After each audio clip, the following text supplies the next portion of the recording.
Welcome.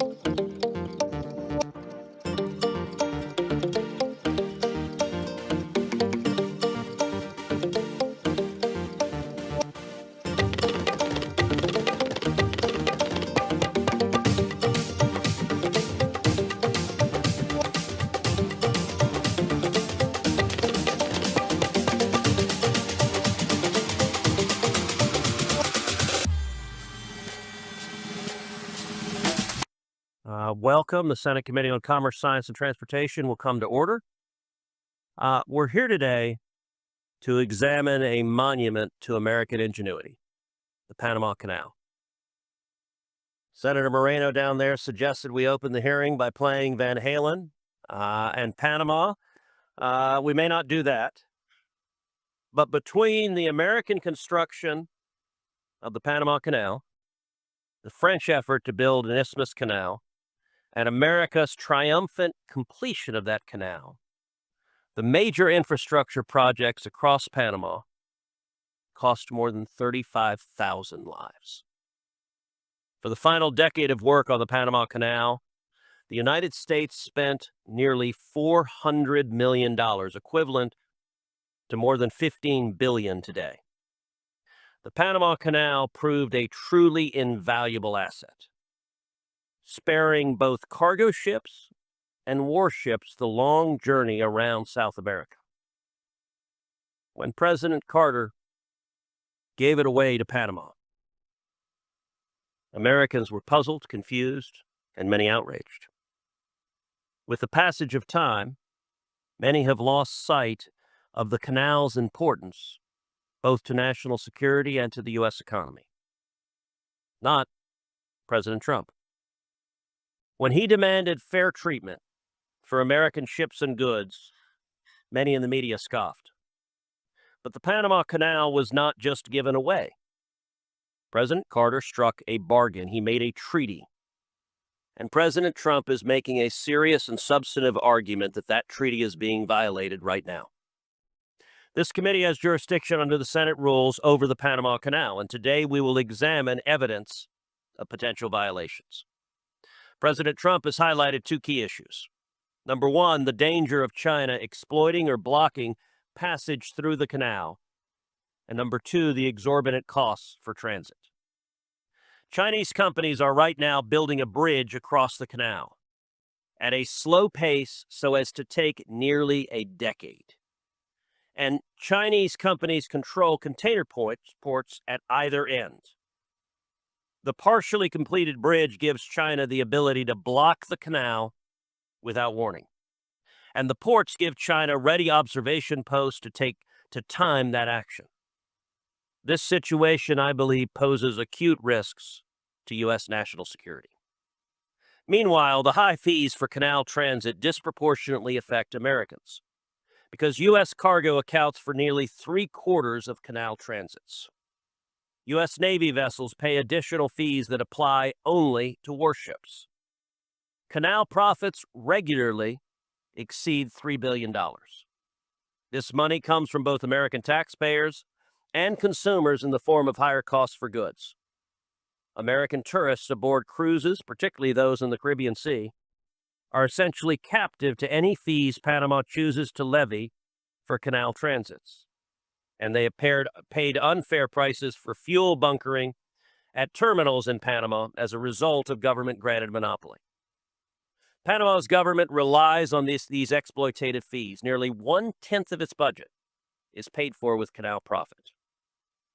As those fees cascade through the American economy and the federal fisc, the Chinese Communist Party advances its global economic contest against the United States and takes a militaristic interest in the canal.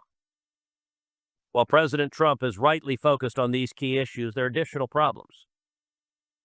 In the last 2 years, the Canal Authority generated record revenue even while transits were depressed by drought conditions. And the only comfort to delayed and overcharged ships is that Panama may invest in more freshwater reserves in the future. Even as it takes advantage of the global maritime system, Panama has emerged as a bad actor. Panama has for years flagged dozens of vessels in the Iranian Ghost Fleet, which brought Iran tens of billions of dollars in oil profits to fund terror across the world. And Chinese companies have won contracts, often without fair competition, as the infamous Belt and Road Initiative has come to Panama. China often engages in debt trap diplomacy to enable economic and political coercion. In Panama, it also seems to have exploited simple corruption. We have 4 panelists with us today. At Ranking Member Cantwell's request, we also invited the Deputy Administrator of the Panama Canal to appear today. She declined that invitation. I understand this witness claimed her absence was due to a scheduling matter, but I also recognize that defending the Panama Canal Authority is an unenviable task. This committee may be obliged to compel her testimony at a future hearing. It will not escape senators' notice that Professor Kontorovich is appearing virtually today. That will be a very unusual practice before this committee. The professor was ready to fly from Israel to D.C. to appear in person, but he was unable to because too few American carriers have resumed direct flights to Israel. While European airliners are willing to fly to Israel, service to America has been prohibitively long and expensive. Israel is America's closest ally in the Middle East, and U.S. carriers are refusing to fly there. Late last week, Delta Airlines announced it would finally restart direct flights to Tel Aviv in April. And I very much hope that United Airlines and American Airlines will very quickly follow suit and resume direct flights to Israel. Turning back to the topic at hand, I'm grateful to President Trump for raising public awareness about the state of the Panama Canal and the threats to American interests. We cannot afford to let American shippers be extorted. We cannot turn a blind eye if Panama exploits an asset of vital commercial and military importance, and we cannot stay idle while China is on the march in our hemisphere. I expect and hope the testimony today to enlighten on all of those issues. I will now turn to Ranking Member Cantwell for her opening statement. Thank you, Mr. Chairman, and thank you for having this important hearing and the witnesses that are here today and virtually. Access to the Panama Canal is essential. Maintaining America's supply chains, lowering inflation costs on consumers and goods, and ensuring our national security. With about 72% of the goods transiting the canal coming to or from U.S. markets, a stable waterway is vital for states like mine, where 1 in 4 jobs are related directly or indirectly to trade.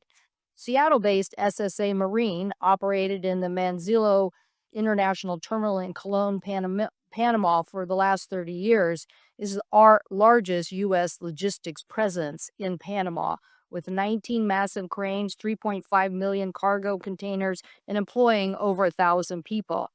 In fact, Washington's maritime economy supports 170,000 jobs and $45 billion in revenue, and our U.S. maritime economy supports over 21 million jobs and almost $3 trillion in America's GDP. So anything that our committee can do to help grow our maritime economy, I'm all for. That is why it's so important that the committee not just focus on Panama, but the broader solutions to meet our U.S. maritime opportunities and challenges. This committee passed the Ocean Shipping Reform Act, led by our colleagues, Senator Klobuchar and Senator Thune, to address shipping costs and stop carriers from practices that delayed U.S. cargo or increased costs. This law also gave the FNC, our 2 commissioners that are here today, the ability to do better investigation. So I look forward to hearing about their investigation on the Panama Canal and these cost issues. And many members of this committee have worked on the infrastructure bill to do dock replacements in places like Alaska, rail improvements, pier infrastructure, safety improvements, container yard expansion. And I know that my colleagues who represent these maritime investments need a maritime workforce and continued investment. Many of our colleagues, Mr. Chairman, have great ideas. Senator Kelly and Young from the Senate, Representatives Garamendi and Kelly from the House, and they've been working with maritime stakeholders on these larger bills. But, Mr. Chairman, if this committee doesn't embrace this larger agenda, it's going to get decided in the Finance Committee. So I hope that we can get some of these issues and show that this committee is the committee for maritime jurisdiction. a bill that provides a comprehensive strategy to rebuild America's supply chain supremacy, sea lift capacity that we need to defend our interests in the South China Sea and the Indo-Pacific region, and to revitalize our nation's ports and shipbuilding capacity. A revitalized U.S. maritime strategy would not only be good for our economy, but critical for national security. At the same time, we face cyber threats from our foreign adversaries, and Panama is a perfect example, which brings us to the hearing today. I am concerned about Chinese-owned ports in Panama and their proximity to the canal. I'm also deeply concerned about the installation of Chinese equipment from Huawei and Chinese companies near the canal. This is why this committee successfully worked to get $3 billion in rip and replace at the end of last Congress. So if we're trying to get them out of U.S. ports and areas, we shouldn't certainly allow them in vessels and back doors in places like Panama. Mr. Chairman, I'd like to ask unanimous consent to enter into the record a letter from the two most recent U.S. ambassadors to Panama who make the case for continued U.S. investment in infrastructure and cybersecurity. Without objection. These ambassadors, thank you, Mr. Chairman, these ambassadors know better than anyone that America's adversaries have built backdoors into communication technology, software, supply chains, both software and hardware. So whether it's a crane over the port or a bridge, we cannot tolerate Huawei, TikTok, artificial intelligence, or other adversaries using a government backdoor. Mr. Chairman, I'm a very big fan of the five biggest technology interests in basic democracies forming a technology NATO. We should be saying to the world, nobody should be buying technology or equipment that has a government backdoor. These are complex issues, and we need solutions. I will be requesting that the Department of Defense provide a classified briefing to all members of our committee about foreign adversary threats to the Panama Canal, including these adjacent areas. I received an initial classified briefing from the U.S. Southern Command and have spoken to former U.S. Southern Command leader, General Laura Richardson, on these issues. I also plan to go as a delegation or by myself to Panama and visit the Panama Canal Authority. I invite other members to do so, hopefully this spring. Any successful strategy also has to not just focus on cybersecurity and cooperation, and we'll ask some of our witnesses here today, but the larger issue is we need to understand what are the shortfalls of the current agreement that doesn't get at this upgraded technology concern. I would hope that Panama would be very cooperative in discussing these cybersecurity investments and what needs to be made. As we all know, the Panama Canal is, as an authority, independent, and the Chinese government don't start the shipping rates, but the authority has been grappling with historic rainfalls, climate change, and the solution, I believe, is for us to work together, as the Army Corps did before, on solutions in making sure that instability in water is not the cause of increase in rates. We need to work on these solutions. But, Mr. Chairman, I also believe that the larger issue here, as you mentioned in your statement about Belt and Road initiatives by the Chinese and their expansion, needs to be met with an aggressive response by the United States. I firmly believe in trade. But again, easy for me to say, or maybe for Texas when you're coming from a very trade-dependent state. But the issue is we didn't have an ambassador there for 5 years in Panama. For all my colleagues who hold up ambassadors, you should rethink your strategies when you do this, because holding up ambassadors and not dealing with these issues put us behind the 8 ball. Expanding exports to 95% of the world's consumers and roughly 3.5 billion people, I believe, is a good idea. I hope we can have a more aggressive strategy in Latin America. I think the proposals by Senator Cassidy and Bennett, the Americas Act, is an also like-minded thing of Latin American countries that we could join together in sort of a U.S., Mexico, Canada free trade agreement. And I also believe that a free trade agreement of the Americas that link modernization of all our FTAs in Latin America and the Caribbean would help, along with an aggressive strategy on saying no government backdoors and making the kind of investments that the Export-Import Bank can do to counter China. So, Mr. Chairman, thank you for organizing this important hearing. Such investments ensure resilient supply chains, boost exports, lower consumer costs, and most importantly, protect our national security. Thank you, Mr. Chairman. Thank you, Senator Cantwell. Our first witness today is Chairman Luis Sola of the Federal Maritime Commission. He was recently in Panama on a fact-finding mission and can speak to concerning developments that I noted in my opening statement. Chairman Sola, you're recognized for 5 minutes. Thank you, Chairman Cruz, Ranking Member Cantwell, and distinguished members of the committee. Thank you for the opportunity to speak today about the critical importance of the Panama Canal to U.S. trade and global commerce. I bring a unique perspective as someone who's not only served as a maritime regulator, but also lived and worked extensively in Panama. I have transited the Panama Canal over 100 times.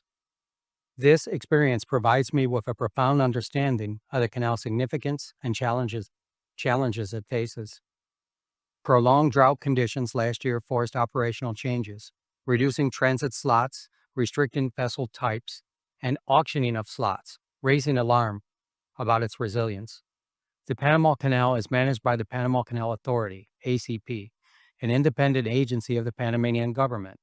The ACP is a model of public infrastructure management, and its independence has been key to ensure a safe and reliable transit of vessels critical to the U.S. and global commerce. During my recent visit to Panama, I had the opportunity to meet with leaders of the ACP to better understand their efforts to address the ongoing challenges facing the canal. I saw firsthand their commitment to maintaining the canal's efficiency and resilience. These conversations also highlighted the broader challenges posed by the Panamanian government's maritime policies, which complicate the ACP's mission and raise concerns about corruption and foreign influence. In contrast, the broader maritime sector in Panama, including the nation's ports, water rights, and the world's largest ship registry, falls under the direct purview of the Panamanian government. Unfortunately, this sector has faced persistent challenges, including corruption scandals and foreign influence, particularly from Brazil and China. These issues create friction with the ACP, especially as it works to address long-term challenges such as securing adequate water supplies for the canal. Although the ACP operates independently under U.S. law, both the ACP and the government of Panama's maritime sector are considered one and the same. This means that any challenges in Panama's maritime sector, including corruption, lack of transparency, or foreign influence, can have a direct or indirect impact on the operations and long-term stability of the canal. This legal perspective highlights the need for vigilance in monitoring both the ACP's management and Panama government's policies affecting maritime operations. Since 2015, Chinese companies have increased their presence and influence throughout Panama. Panama became a member of the Belt and Roads Initiative and ended its diplomatic relations with Taiwan. Chinese companies have been able to pursue billions of dollars in development contracts in Panama, many of which were projects directly on or adjacent to the Panama Canal. Many were no-bid contracts, labor laws were waived, and the Panamanian people are still waiting to see how they have been benefited. It is all more concerning that many of these companies are state-owned, and in some cases even designated as linked to the People's Liberation Army. We must address the significant growing presence and influence of China throughout the Americas and in Panama specifically. American companies should play a leading role in enhancing the canal's infrastructure. By supporting U.S. firms, we reduce reliance on Chinese contractors and promote fair competition. Additionally, confirming a U.S. ambassador in Panama is critical to advancing our national and economic interests. The FMC will continue to monitor the canal's pricing practices and consider broad reviews of Panama's maritime sector. Yes, FMC has the authority to impose significant remedies, including fines and restrictions on Panamanian-flagged vessels entering U.S. ports. In closing, the Panama Canal is vital to our economy, with over 75% of its traffic bound for our ports. Safeguarding the ACP's independence and addressing the challenges posed by the broader government are essential to maintaining U.S. competitiveness in the global economy. I look forward to your questions. Thank you, Chairman. Our next witness is Commissioner Daniel Maffei of the Federal Maritime Commission. He was also in Panama with Chairman Sola. Mr. Maffei, I look forward to your opening statement. Thank you very much, Chairman Cruz and Ranking Member Cantwell and members of the committee. I do want to say that in addition to Chairman Sola and myself, Commissioner Max Bekich is also here from the Federal Maritime Commission, which I just think underscores the importance of this issue to us. More than 110 years after its opening, the Panama Canal does remain absolutely vital to maintaining resilient supply chains for both American importers and exporters. Because the canal is essentially a waterway bridge over mountainous terrain above sea level, it does depend on large supplies of fresh water to maintain the full operations. Panama has among the world's largest annual rainfalls. Nonetheless, insufficient freshwater levels have occurred before in the canal's history, such as in the 1930s when the Madden Dam and Lake Alajuela were built to address water shortages. Since that time, the canal has undertaken several projects to accommodate larger, more modern ships. In the last couple of years, a trend of worsening droughts in the region once again has forced limits to the operations of the canal. Starting in June of 2023, the Panama Canal Authority employed draft restrictions and reduced the number of ships allowed to transit the canal per day. Now, the Panama Canal limitations, in combination with the de facto closure of the Suez Canal to container traffic, has had serious consequences for ocean commerce, increasing rates, fees, and transit times. In the first half of 2024, U.S. importers and exporters expressed Panama Canal-related concerns to the FMC, including doubts about the future reliability of the canal and questions about how the Panama Canal Authority was determining which ships could transit the canal and how long they would have to wait. The FMC has statutory authority under the laws concerning foreign shipping practices to investigate and potentially take appropriate counteraction if it finds that a foreign country, through its laws or regulations, has contributed to, quote, conditions unfavorable to shipping in the foreign trade, unquote. Given the statutory mandate and consistent with FMC's mission, I and then Commissioner Luis Sola started to look deeper into the causes of the issues facing the canal. The first step was to meet with Panamanian officials and other stakeholders, as the chairman has pointed out, about the conditions adversely affecting the canal's operations, about what was being done to address these concerns, and about whether any aspect of the canal's operations might result in conditions unfavorable to U.S. shipping that should be addressed under the Commission's authority. So we traveled to Panama, actually it was in July of 2024, and we met with then recently elected President Jose Molino and officials in his administration. We also met with the Panama Canal Authority, as well as private sector stakeholders. We had very candid discussions on key issues such as Panama's plans to ameliorate the water level challenges, the bidding processes used to allocate transits during times of restrictions, and our concern the Canal Authority was bringing in far more revenue during the crisis than it had before limits were forced by the water shortages. Both the government of Panama and the Canal Authority did answer our questions very substantively. The Canal Authority informed us they were already making changes to that allocation system. Now, fortunately, Panama's 2024 rainy season has for now alleviated the most acute water supply issues at the canal, and normal transit volumes have been restored. That said, while the Panamanian government and Canal Authority have, with the advice of the U.S. Army Corps of Engineers, developed credible plans to mitigate future water shortages, they also warned that it is likely that at least one more period of reduced transits will occur before these plans can be fully implemented. Now, since our meetings, the FMC has continued to monitor Panama's progress on this front and examined other policy changes announced by the Canal Authority. I do have continuing concerns, particularly about the auction-like slot allocation procedures, not so much as they are applied right now because transits are not being rationed, but when another low rainfall period occurs. As we learn more about Panama and the Canal Authority, how they would handle another drought and receive more input from American importers and exporters, the Commission does remain positioned to take appropriate action if warranted. How the Panama Canal's operations affect American commerce was a high priority for the FMC under my chairmanship. It remains a high priority at the Federal Maritime Commission under Commissioner Sola's chairmanship, and I am extremely pleased that it is a priority for this committee as well. Thank you. Thank you, Commissioner. Our next witness is law professor Eugene Kontorovich, who can explain Panama's treaty obligations and the remedies the U.S. might seek for potential violations.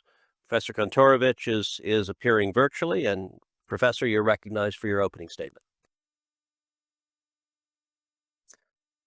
Chairman Cruz, Ranking Member Cantwell, honorable members of the committee, I appreciate and regret the opportunity to testify before you remotely. I've been asked to discuss possible violations of the treaty concerning the permanent neutrality and operation of the Panama Canal entered into between the two countries in 1977. I should say at the outset that determining whether a certain situation violates the treaty is a mixed question of law and fact, depending on both the meaning in the treaty and the actual situation on the ground. I have not had any classified intelligence briefings on this subject, so I'm going to speak about the meaning of the treaty primarily. We shall see that under international law, each party to the treaty is entitled to determine for itself whether a violation has occurred. Now, in exchange for the United States ceding control of the canal, which it built and maintained, Panama agreed to a special regime of neutrality. The essential features of this regime of neutrality is that the canal must be open to all nations for transit, that's Article 2, equitable tolls and fees, Article 3, an exclusive Panamanian operation, Article 5, the prohibition of any foreign military presence, Article 5. Article 5 provides that only Panama shall operate the canal.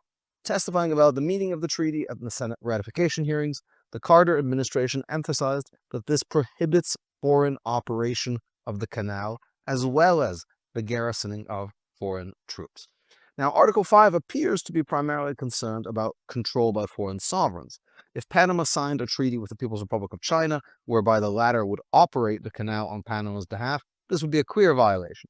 But what if Panama contracted for port operations with a Chinese state firm, or even a private firm influenced or controlled in part by the Chinese government?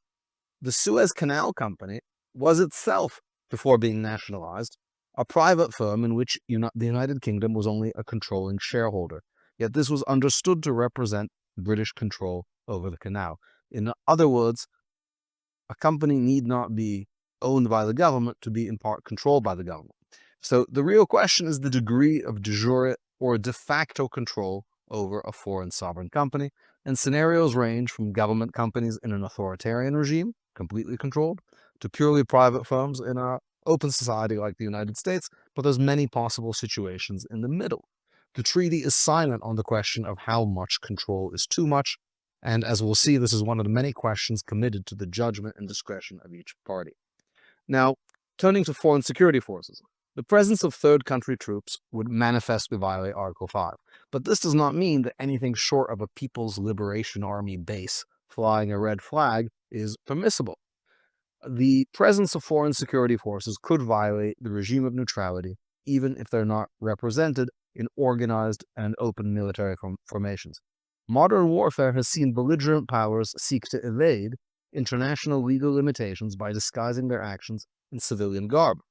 From Russia's notorious little green men to Hamas terrorists hiding in hospitals or disguised as journalists, bad actors seek to exploit the fact that international treaties focus on sovereign actors. Many of China's man-made islands in the South China Sea began as civilian projects before being suddenly militarized. Indeed, this issue was discussed in the Senate ratification hearings over the treaty. Dean Rusk said informal forces would be prohibited under the treaty. Thus, the ostensible civilian character of the Chinese presence around the canal does not in itself mean that it could not represent a violation of the treaty if, for example, these companies in their employees involved Chinese covert agents or other agents of the Chinese security forces. So this leads us to the final question: who determines whether neutrality is being threatened or compromised? Unlike many other treaties that provide for third-party dispute resolution, the neutrality treaty has no such provision. Instead, the treaty makes clear that each party determines for itself the existence of a violation. Article 4 provides that each party is separately authorized to maintain the regime of neutrality, making it a separate obligation of each party. The Senate's understanding accompanying to ratification also make clear that Article 5 allows each party to take, quote, unilateral action. Senator Jacob Javits, at the markup hearing, said that while the word unilateral is abrasive, we can, quote, decide that the regime of neutrality is being threatened and then act with whatever means are necessary to keep the canal neutral unilaterally. I look forward to your questions. Thank you, Professor. Our final witness, World Shipping Council CEO Joseph Kramick, can discuss the challenges faced by container lines moving goods to or from America through the Panama Canal. Mr. Kremick, you're recognized for your opening statement. Thank you, Chairman Cruz, Ranking Member Cantwell, and members of the committee. My name is Joe Kremick. I'm President and CEO of the World Shipping Council. The World Shipping Council is the global voice of liner shipping. Our membership consists of 90% of the world's liner shipping tonnage, which are container vessels and vehicle carriers. They operate on fixed schedules to provide our customers with regular service to ship their goods in ports throughout the world. Our focus is on sustainable, safe, and secure international ocean transportation. Nothing could be more important to the U.S. economy and WSC member lines who carry the trade that supports the U.S. economy than a sustainable, safe, and secure Panama Canal. As you have heard, using the Panama Canal to transit between the Atlantic and Pacific saves significant time and money. A typical voyage from Asia to the U.S. or East Coast can be made in under 30 days using the canal, while the same journey can take up to 40 days if carriers must take alternate routes. From a commercial trade perspective, the big picture is this. One of the world's busiest trade lanes is the Trans-Pacific. The Trans-Pacific is cargo coming from and going to Asia via the United States. Focusing in a bit, cargo coming from Asia and bound for U.S. Gulf and East Coast ports always transits the Panama Canal. Similarly, cargo being exported from U.S. and East Coast ports, a large share of which are U.S. agricultural exports like soybeans, corn, cotton, livestock, and dairy, also almost always transits the Panama Canal. The result is that 75% of canal traffic originates in or is bound for the United States. Some examples include the Port of Houston exports $14 billion in containerized trade to Asia. The Port of New Orleans exported $27 billion in seaborne trade to Asia, not all of which was on container vessels. The Port of New York and New Jersey exported $16.5 billion to Asia, and the Port of Savannah exported $13 billion to Asia. Our member lines are the largest users of the Panama Canal, and we carry the bulk of this trade. Global ocean trade is always facing challenges, as you've heard, and the Panama Canal is no exception.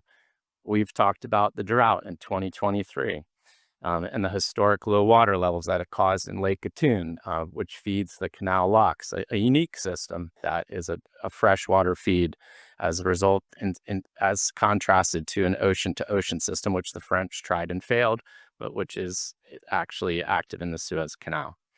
These low water levels reduce transits from 36 transits a day to as low as 22 per day. Additionally, the low water levels required a reduction in maximum allowable draft levels, or the depth of the ship below the waterline, which for our members reduced the amount of containers they could carry through the canal. This resulted in a 10% reduction in import volumes for U.S. Gulf and East Coast ports, with the Port of Houston experiencing a 26.7% reduction. Looking forward, the volume of containerized trade coming into the United States remains at near record levels and continues to expand. 2024 numbers are just out, and the inbound trade to the U.S. expanded 15%, which is second only to the 17.5% inbound traffic we experienced during the pandemic-driven demand. Just yesterday, the Port of Houston reported record-breaking trade volumes with an 8% increase. More broadly, WSC member lines have transported $1 trillion in goods to and from U.S. ports, which represents 64% of all seaborne trade, contributed $2 trillion in economic output to the United States, supported 6.4 million U.S. jobs, and over $442 billion in wages and salaries. These goods are the clothes on your back, the shoes on your feet, and the phones likely in your hands or on your dais. WSC members look forward to working with the committee on maintaining the sustainability, safety, and security of the Panama Canal. It's a vital ocean artery critical to U.S. trade. The record volume of cargo that our members continue to carry, it demonstrates our commitment. We appreciate the committee's continuing support, commitment to the liner shipping industry, the U.S. maritime industry, and I look forward to answering your questions. Thank you. Thank you very much. We'll now move to questioning. I want to start, Chairman Sola, Commissioner Maffei. Are you aware of allegations from some vessel operators of disparate treatment, such as sweetheart deals or favorable rebates by Panama for canal transits? Thank you for the question, Mr. Chairman. We have become aware through some complaints by cruise lines that said that they were not getting a refund of their canal tolls. When we looked into this, we found a Panamanian Executive Order, Decree 73, that specifically says that if a cruise line would stop at a certain port, that they could be refunded 100% of the fees. And as far as I know, that's the only instant where that exists. Yep, we continue to look into it. But the cruise ships is the one area where we have found something that would fit that bill, I think, Chairman. Some press coverage says the Panama Canal is nominally independent, even though it provides a large share of the Panamanian government's revenue. Chairman Sola, briefly, can you describe how the FMC views the Canal Authority and the Panamanian government? Are they distinct entities or a single foreign government apparatus that controls the Panama Canal? Mr. Chairman, our law is clear. It comes from the Merchant Marine Act of 1920 that there's only one entity. And in addition to that, our predecessor at the Federal Maritime Commission was the U.S. Shipping Board, was formed in 1916 in direct result of the Panama Canal. The very first chairman of that was George Washington Goethals, which was the very first administrator of the canal. So we look at it as one entity. Yeah, I might just add, Mr. Chairman. Sure. It's sort of like the Georgia Ports Authority and the state of Georgia. The Georgia Ports Authority is clearly independent. It can do its own bonds. It's got independent governance. But ultimately, Georgia is responsible for it, the state of Georgia. Right. So Panama was the very first Latin American country to join China's Belt and Road Initiative. And right now, China is building a fourth bridge across the Panama Canal for car traffic and light rail. Chairman Solo, why should Chinese construction of a bridge near Panama City concern the United States? Mr. Chairman, we all saw the tragedy that happened here in the Francis Scott Key Bridge incident and the devastation that had happened to Baltimore. We also saw recently what happened in the Suez Canal, where we had a ship get stuck in there. It's not only the construction of the bridge, but it's a removal of a bridge, as I understand it, called the Bridge of the Americas. It was built in 1961, and that would paralyze cargo traffic in and out of the canal. Panama also recently renewed the concessions for 2 container ports to a Chinese company, Hutchison Ports PPC. Of course, Chinese companies are controlled by the Communist Party. How does China use control of those ports for economic gain? Mr. Chairman, I am a regulator, a competition regulator, and the Chinese ports that you're referring to, let me put them into scope. The one on the Pacific, the Port of Balboa, is roughly the same size as the Port of Houston.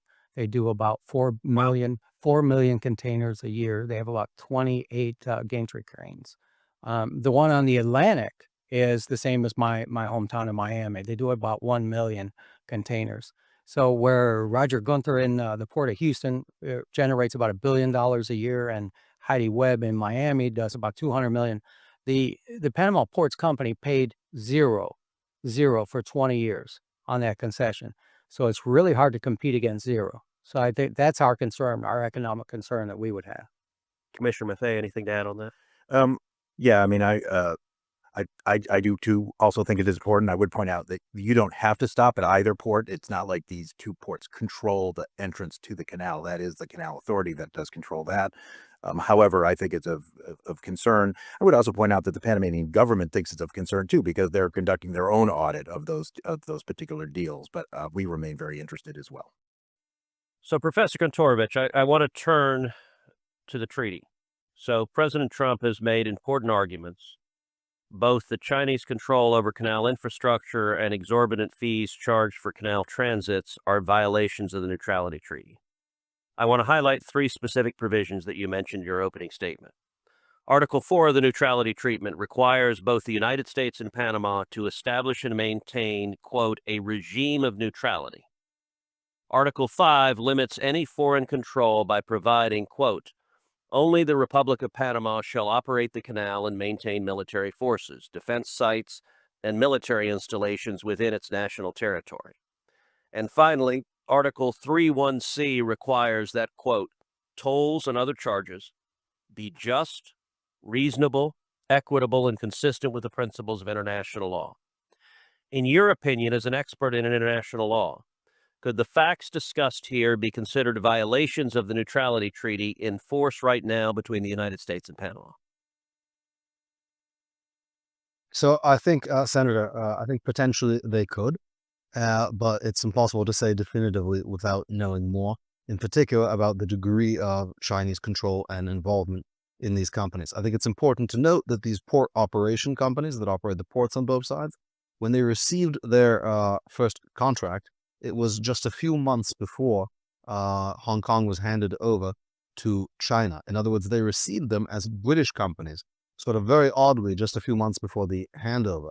Now, of course, since then, Hong Kong has been incorporated into China, has been placed under a special national security regime, and the independence of those companies has been greatly abridged. To say nothing of state-owned companies involved elsewhere in the canal area, which raise significantly greater questions.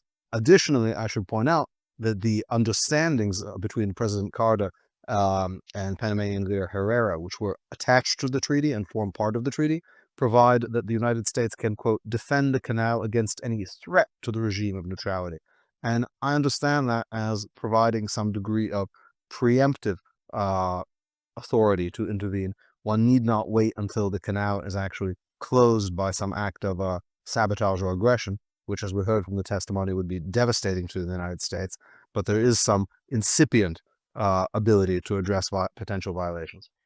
And your final point there leads to my last question, which is, if the United States determines that Panama is in violation of the treaty, what is the range of remedies the United States would have for that treaty violation? So I think it may be shocking to people to hear today, but when one goes over the ratification history and the debates and discussions in this body over this treaty, it was clear that the treaty was understood as giving both sides separately the right to resort to use armed force to enforce the provisions of the treaty.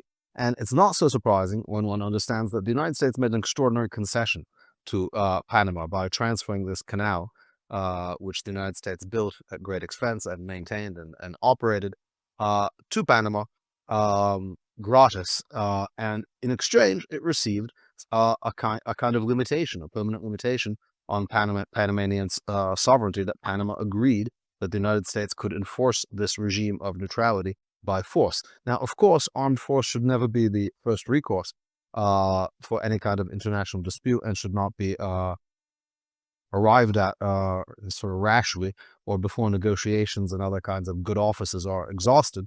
But it's quite clear that the treaty contemplates that as a remedy for violations.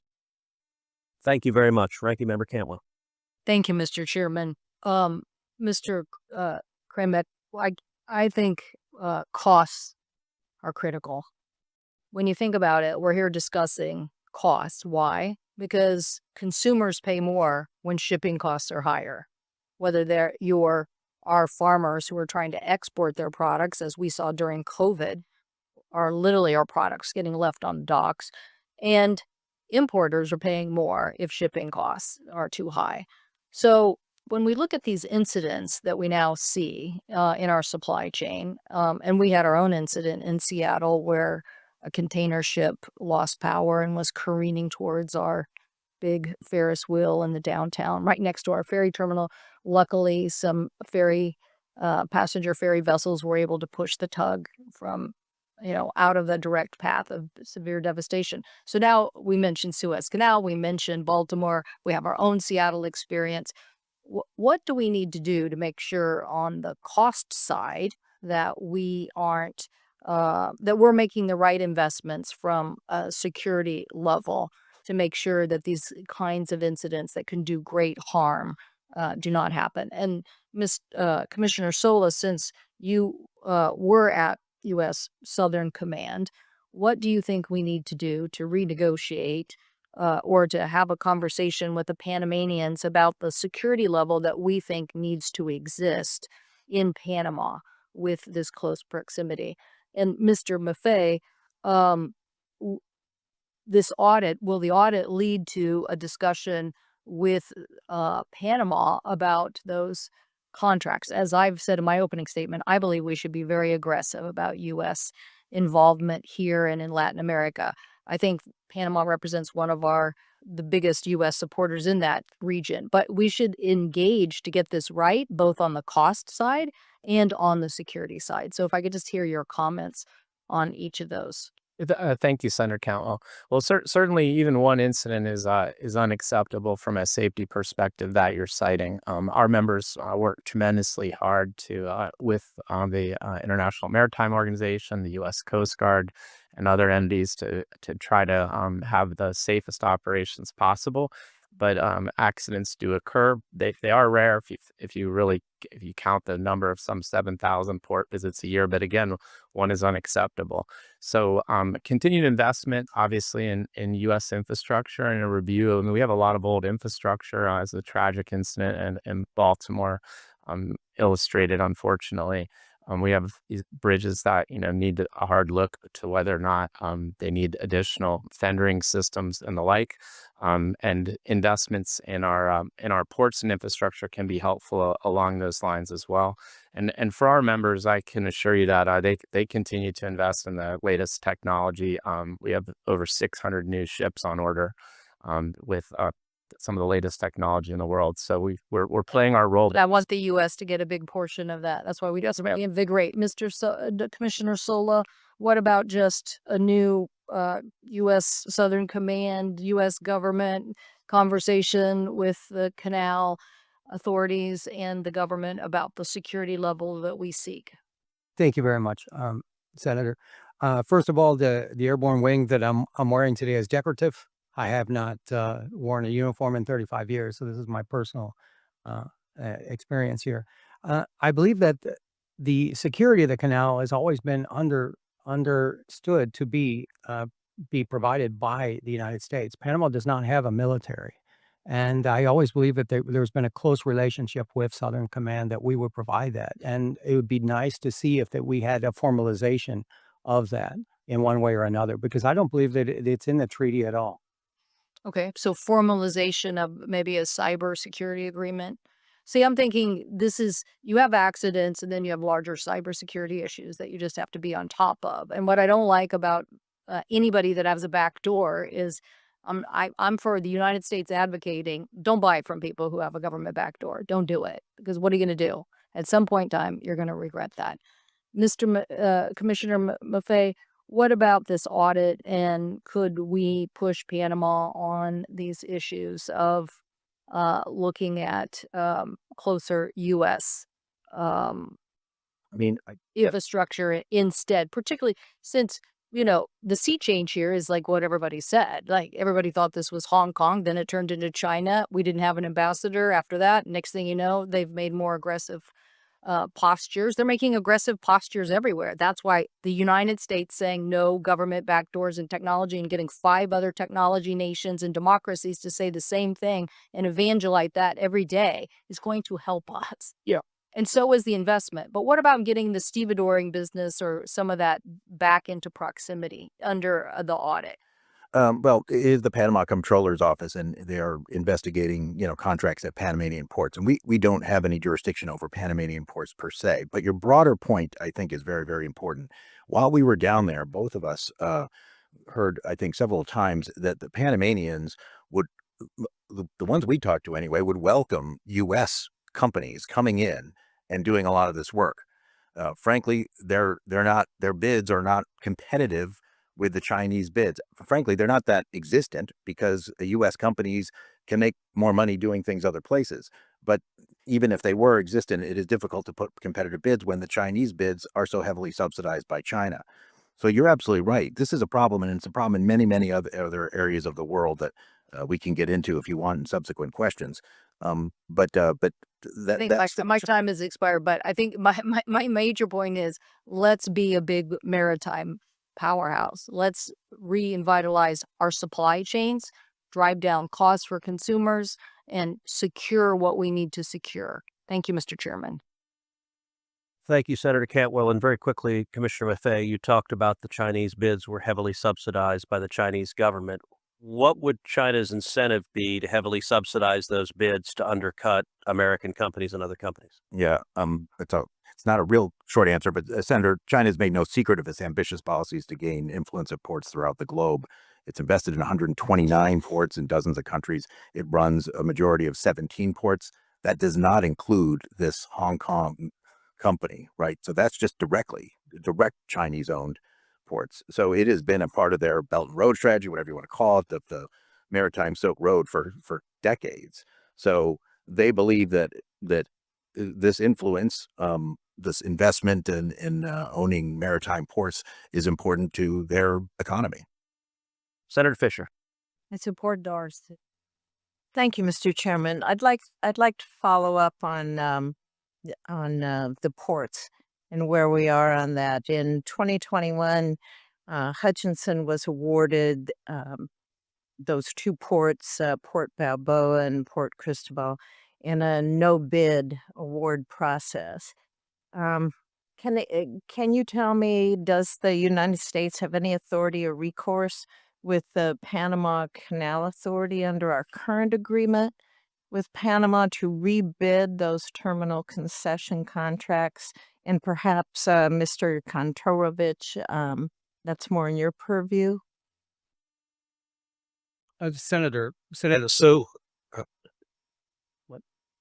It's Senator Fisher, both of those ports were redone for 25 years until 2047, if I believe, and they have to pay $7 million is what the ongoing rate is for the Port of Houston and the Port of Miami size concessions. And it can't be rebid until after that date? Well, I believe that's what the comptroller's office is auditing, both of those ports and that contract. And that was done under the previous Panamanian administration. A new administration came in and they called for an audit of that contract immediately.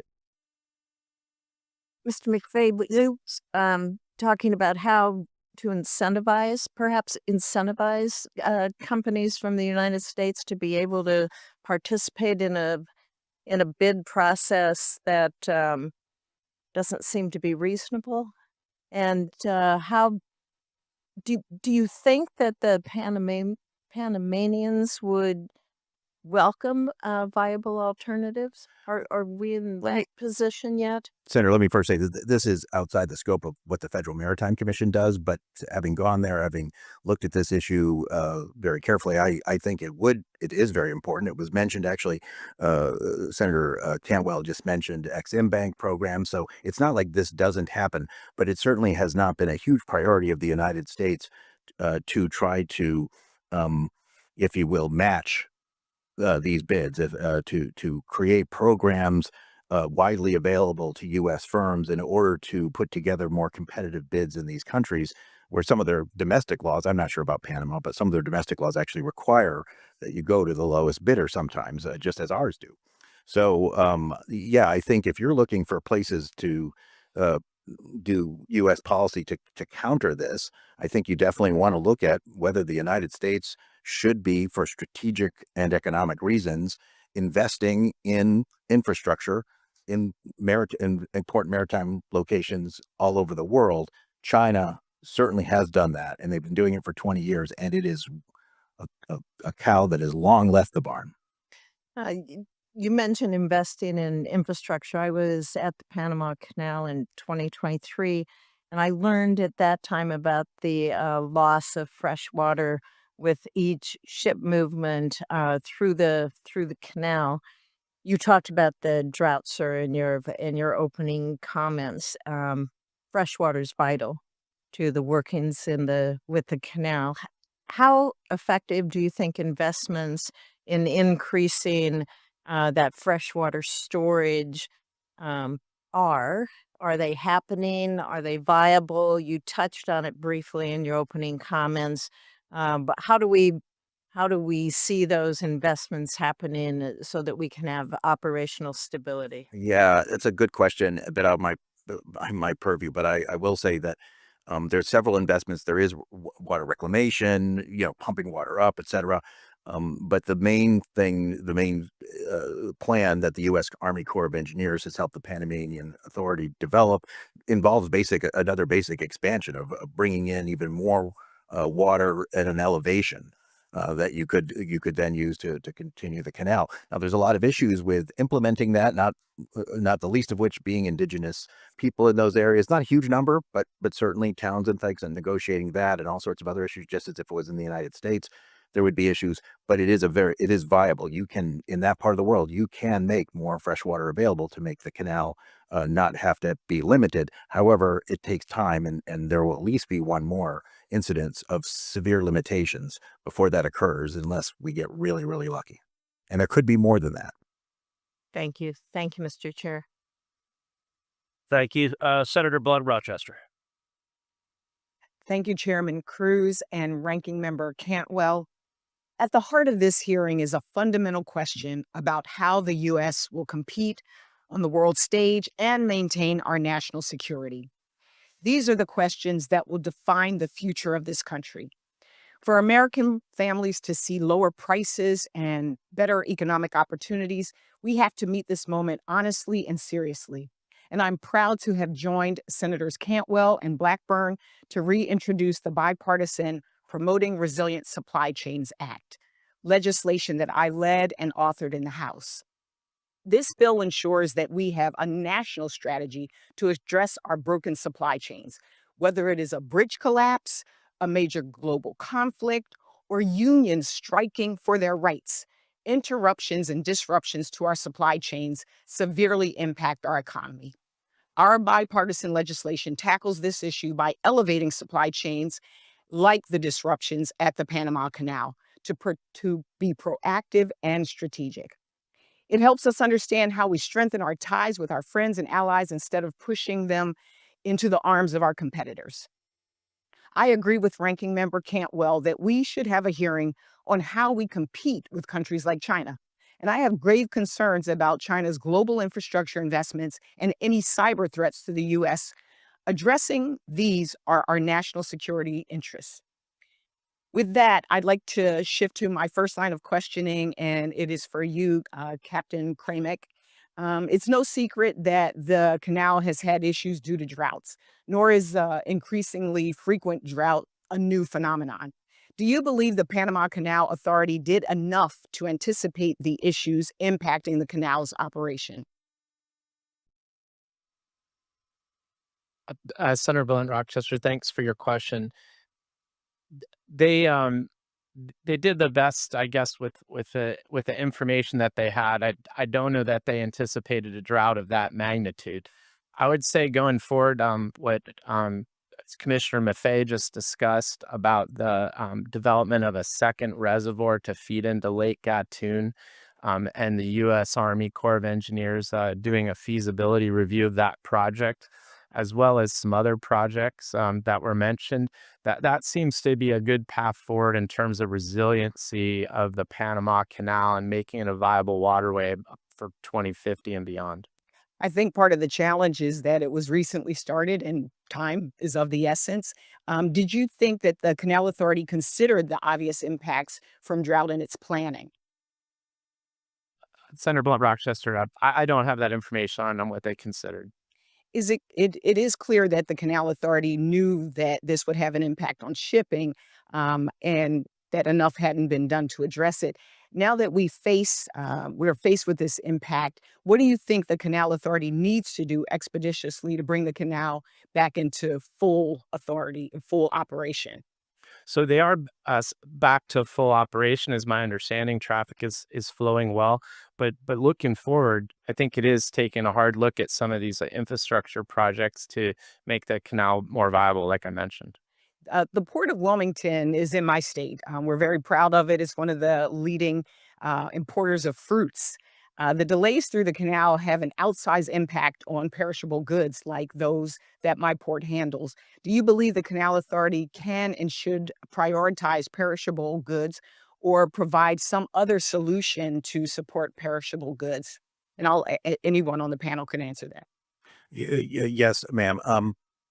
Let me address your question because I'm not sure it's my place to exactly answer it, but you're quite right. So one of the complaints that we've heard is from container shippers mostly exporters that export goods, as you say, and many other commodities too, are sensitive either because of market conditions such as cotton or because of actual perishability of the product, such as what you mentioned.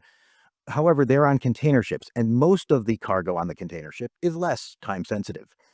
In the bidding process that the Panamanian Canal Authority developed in order when they did have to ration these slots, it was a bidding process, and the highest bidder got the first slot, got the less of a delay. The challenge there is every kind of commodity, every kind of ship was bidding. So liquid natural gas, which is extraordinarily, all the cargo on that ship is both extraordinarily valuable, not that your agricultural commodities aren't valuable, but compared pound for pound to the LNG, and very, very, I mean, it's out, there's you're losing volume every delay. So they would far outbid the container shippers. Now, whether or not there's something that can be done specifically to help these container, I'm not sure. We've been looking into that, but it does remain a large concern is how do we figure out a way for these agricultural shippers who are, not the main players on these ships, but important part of it, particularly for the United States. So you bring up a great question. I wish I had a better answer, but Thank you for your answer. I'll be submitting some questions for the record because I know my time has run out. And I really want to understand also what we can do as the United States in terms of us being able to bid and be competitive in these bids. What can we do better? So I'll be submitting questions for the record. Thank you, Mr. Chairman. I yield back. Thank you. Senator Sullivan. Thank you, Mr. Chairman, for this important hearing, and I appreciate the witnesses. I have questions for now primarily focused on Chairman Sola and Professor Konoratovich. So let's just, the setting in which you testified, two Chinese companies operate the two huge ports on both ends of the Panama Canal, and the concession for these ports were extended in 2021 for a 25-year period without any bidding. Is that correct? Okay, so it was clearly a sweetheart deal, correct? According to the press releases, the company paid back taxes of $150 million. And the Panama Deputy Attorney General has now objected to that. That's my understanding. Is that correct? The comptroller of the country has asked for an audit of. But someone objected to it when it was going on. A lot of people objected to it. So Chinese Communist Party officials are known to bribe other officials in countries all around the world. We know that. They do it all the time. No offense to Panama, but they don't have the greatest reputation of having officials who aren't on the take. So is there any evidence that the Chinese bribed people for this great concession? And if so, Professor, would that be a violation of the treaty? Let's assume we find evidence that Chinese Communist Party officials bribed Panama officials for this sweetheart deal. Would that be and I think it's probably likely because the Chinese do this everywhere. Would that be a violation of this treaty? So in itself, that would not be a violation. What would be a violation is actual threats to the operation of the canal. However, to the extent that the Chinese government was involved in procuring these contracts, it provides sort of additional support for the notion that these companies are serving some kind of governmental interest. So it wouldn't be a violation in itself, but it would be circumstantial evidence to. Let me get to the issue of threats. Let's assume the PRC, the PLA, invaded Taiwan or invaded the Philippines, or went to war somewhere in the South China Sea, and we were surging our Navy to the Indo-Pacific through the Panama Canal. Are the companies now on controlling both sides of the Panama Canal, the Chinese companies, subject to the PRC's national security laws that mandate cooperation with the military, with state intelligence agencies? Does anyone know that? Professor? They're subject all the time. Yeah, they're subject to those laws all the time by virtue of being Hong Kong companies. And they face, of course, consequences for not complying with the wishes of the Chinese government. Wouldn't that be a violation of the treaty? And isn't that a huge risk to us right now that the Chinese? So that is a threat to the neutrality. If they invaded Taiwan, invaded the Philippines, they could go to these two companies saying, hey, shut it down, make it hard, sink a ship in the canal.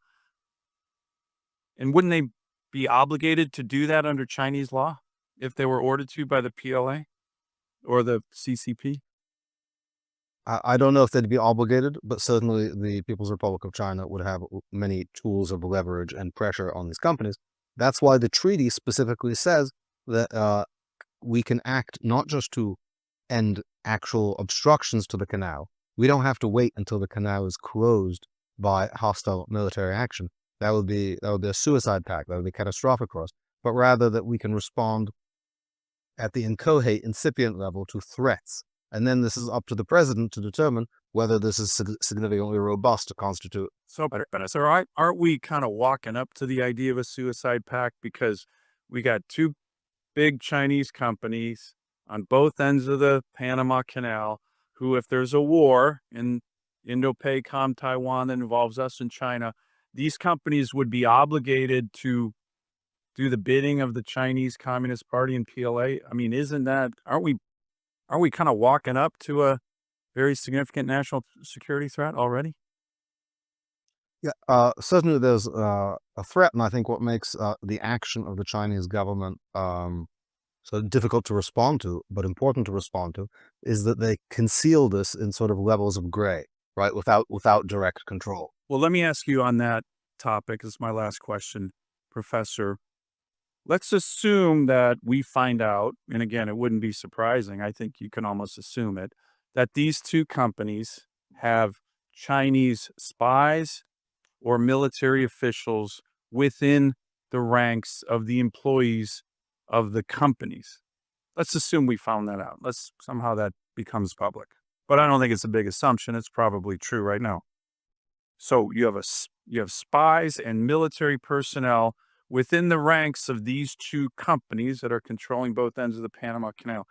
For you, Professor and Chairman Sola, wouldn't that be a blatant violation of Article 5 of the Neutrality Treaty, if that were true? Or probably is true? Yes. I do think that it would be I do think it would be a clear violation.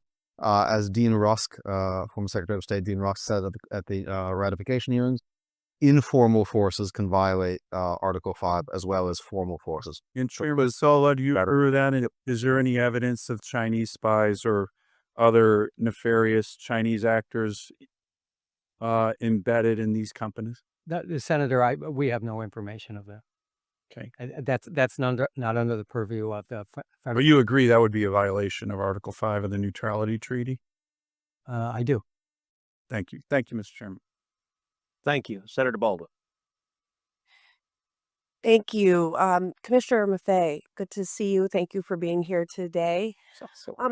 I am very concerned about China's large and growing influence in the world's infrastructure network.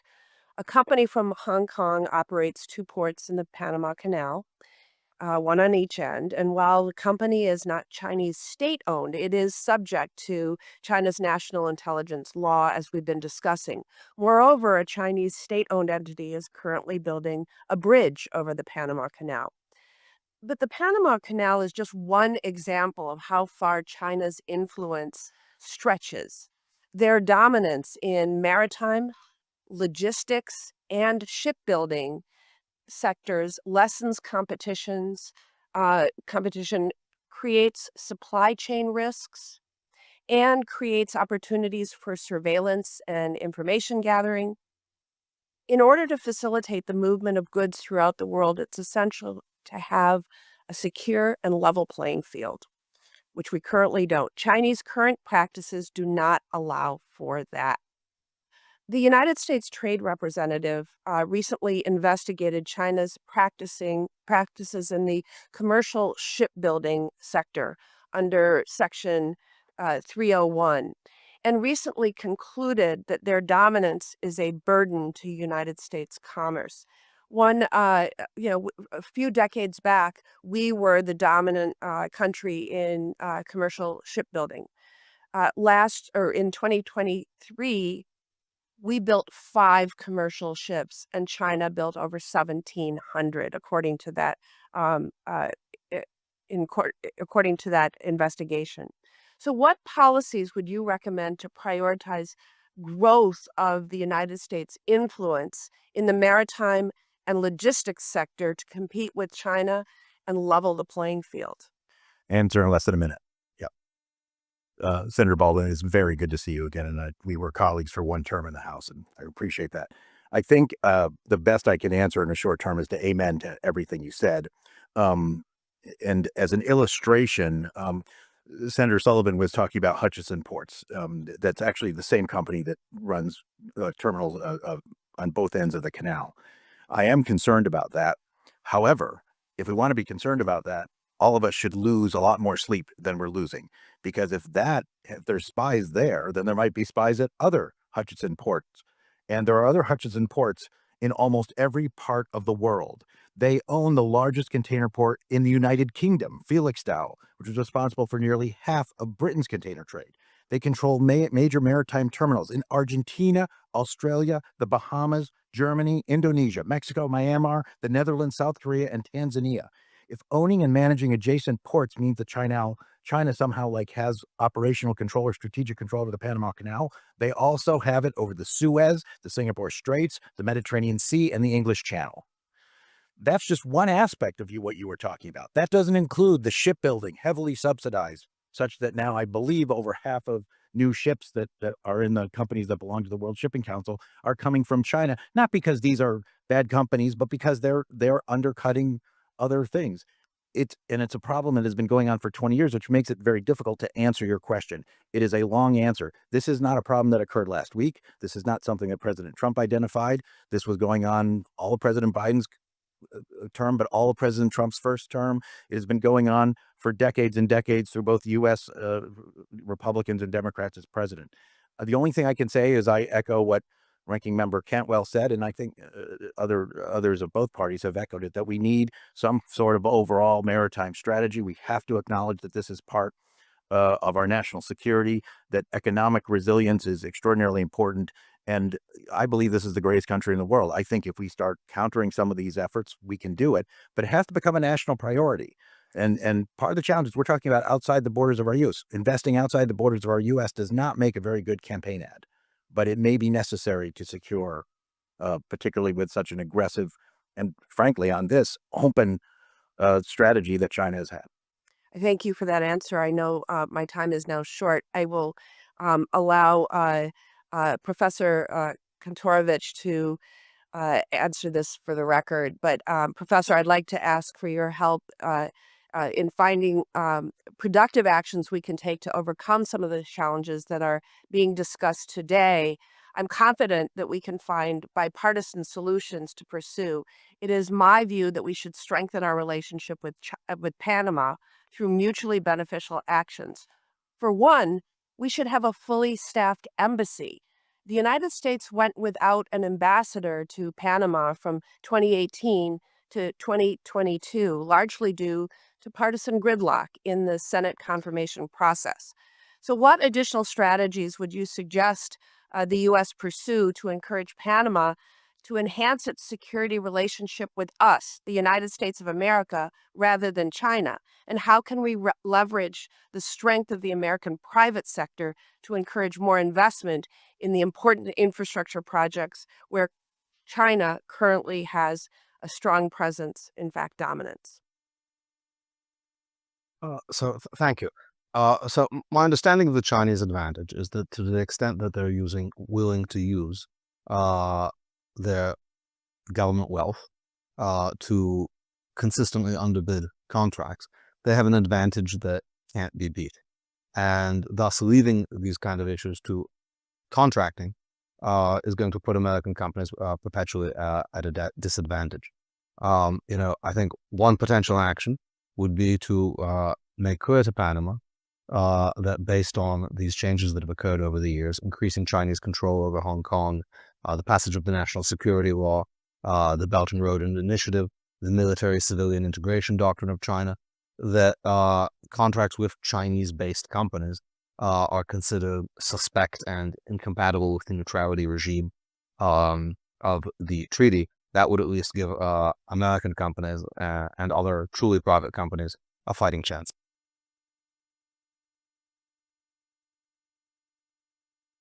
Thank you. Senator Blackburn. Thank you, Mr. Chairman. Yes or no, quickly for the three of you, just for the record. Is the China investment into the Panama Canal a direct threat to U.S. national security? Yes or no? Mr. Solis, start with you down the panel. Thank you.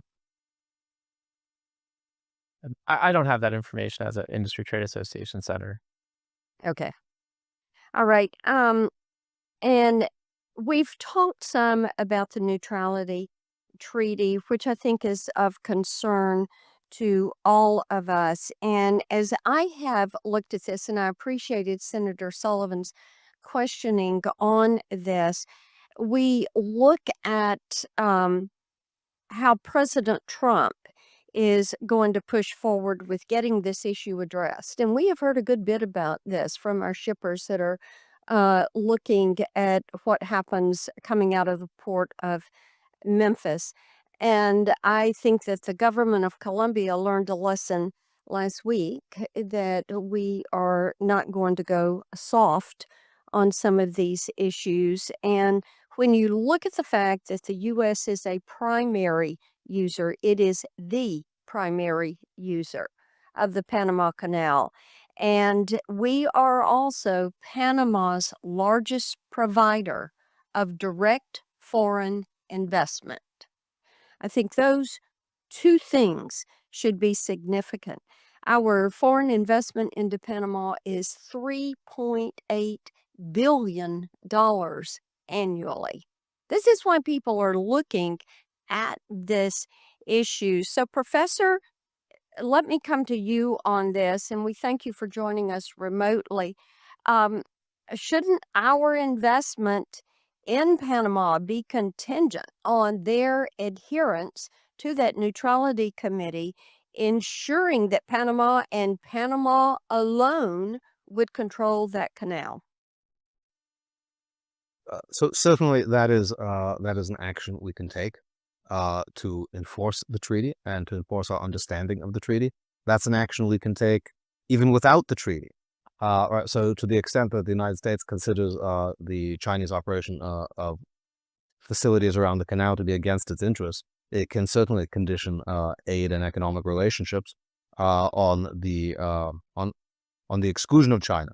Now, the United States has typically not worked that way, and that may be one of the reasons why, as we heard in the testimony, China has basically made inroads everywhere. But for that, we don't even need the treaty. Certainly, if we consider the treaty to be violated, measures like that, far short of the armed force authorized by the treaty, would be reasonable. Professor, let me interrupt you there because I do want to move on. I think that as you look at how China has used the Belt and Road Initiative, and we've talked some about that this morning, we know that they have pushed the digital yuan. And I am concerned that given their control over much of that infrastructure around the canal, that they would attempt to force U.S. shippers or our allies to bypass the dollar and use the digital yuan as they are in other countries where they're practicing debt diplomacy and where they're expanding the Belt and Road Initiative. So, Chairman Sola, could you speak for a moment about the potential for fee manipulation with the CCP? Because, as I mentioned, we are hearing a good bit about that. We are hearing that the toll structure disadvantages U.S. companies, that the Canal Authority has begun charging millions of dollars to skip the queue. And these fees put many bulk shippers in an adverse position. And these bulk shippers have a huge impact on ports along the lower Mississippi River. And, these exorbitant fees are there unless you're going to face delays at the canal? And then the impact of hearing these Chinese companies would preference the yuan as opposed to the dollar. Thank you, Senator. The fees that I think we are looking at, or we have been looked at, the reason that we went there was because of the auctioning of the slots. And so what Panama did is they had a smaller percentage, maybe 20% allocation, and then they moved it up to 30% and 40% because it became a moneymaker for them.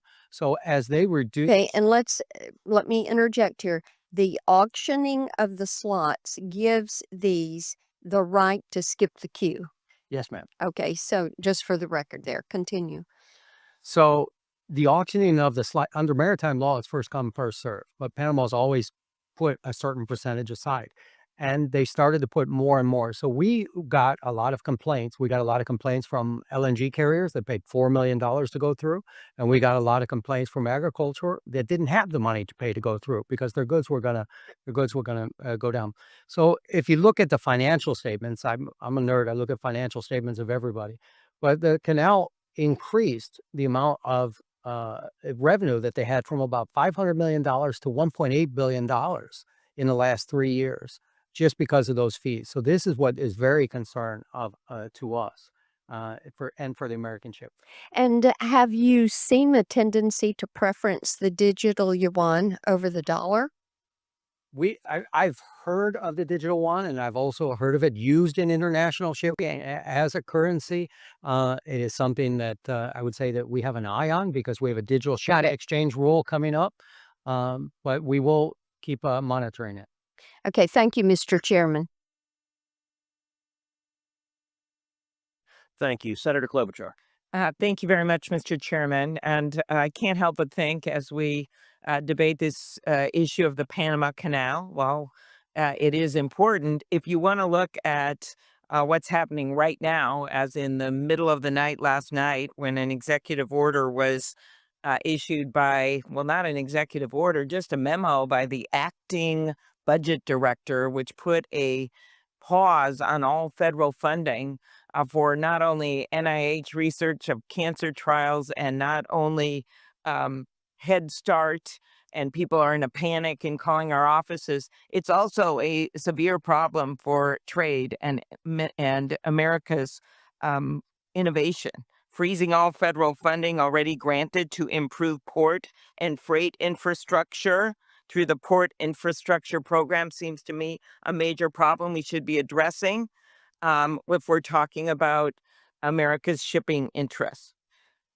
But I will go to the topic at hand. The Panama Canal is a critical trade corridor that allows for American farmers, other businesses to reach international customers. I care a lot about this shipping issue. As many of you know, Senator Thune and I joined forces 2 years ago to pass a very important bill that took on the international shippers in terms of giving more power to the Maritime Commission in taking on the rates they were charging businesses and farmers and manufacturers in America. And it actually immediately had an impact because they knew what was coming their way and continues to. I'll get to that in a minute.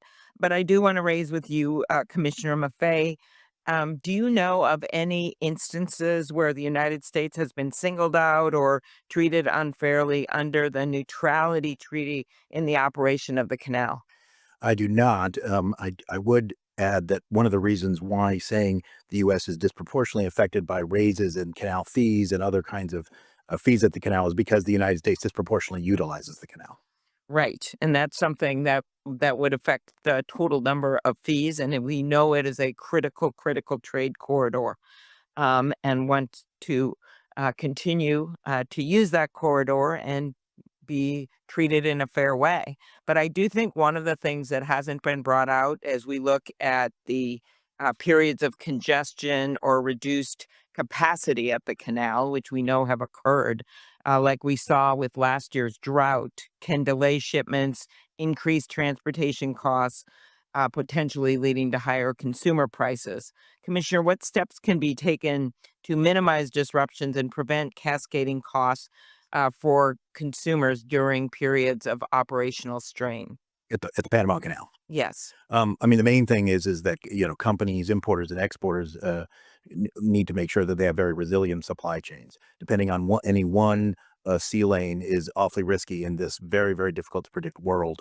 It's one of the reasons why the Panama Canal is so important. In fact, it may be a bigger reason than a particular transit or line transit is the fact that it is there in case something goes wrong on the other end of the world, say, for instance, the Suez Canal, right?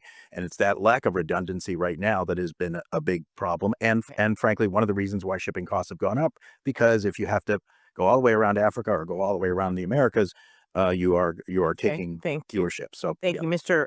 Crummick. In your testimony, you described how drought reduced imports at U.S. ports. Do these reductions affect prices for American consumers, or could they? Yes. Okay, thank you. I love that short answer. Ocean Reform Act, I mentioned. Back to you, Commissioner. Has that law improved the ability of shippers to have unreasonable charges waived or refunded by ocean carriers? As we know, this has been a major problem for our carriers, which can translate into prices.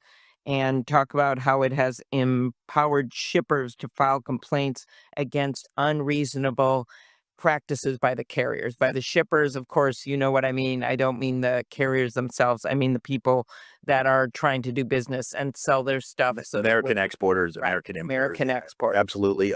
Look, I don't have a lot of time, but yes, it has had a tremendous effect.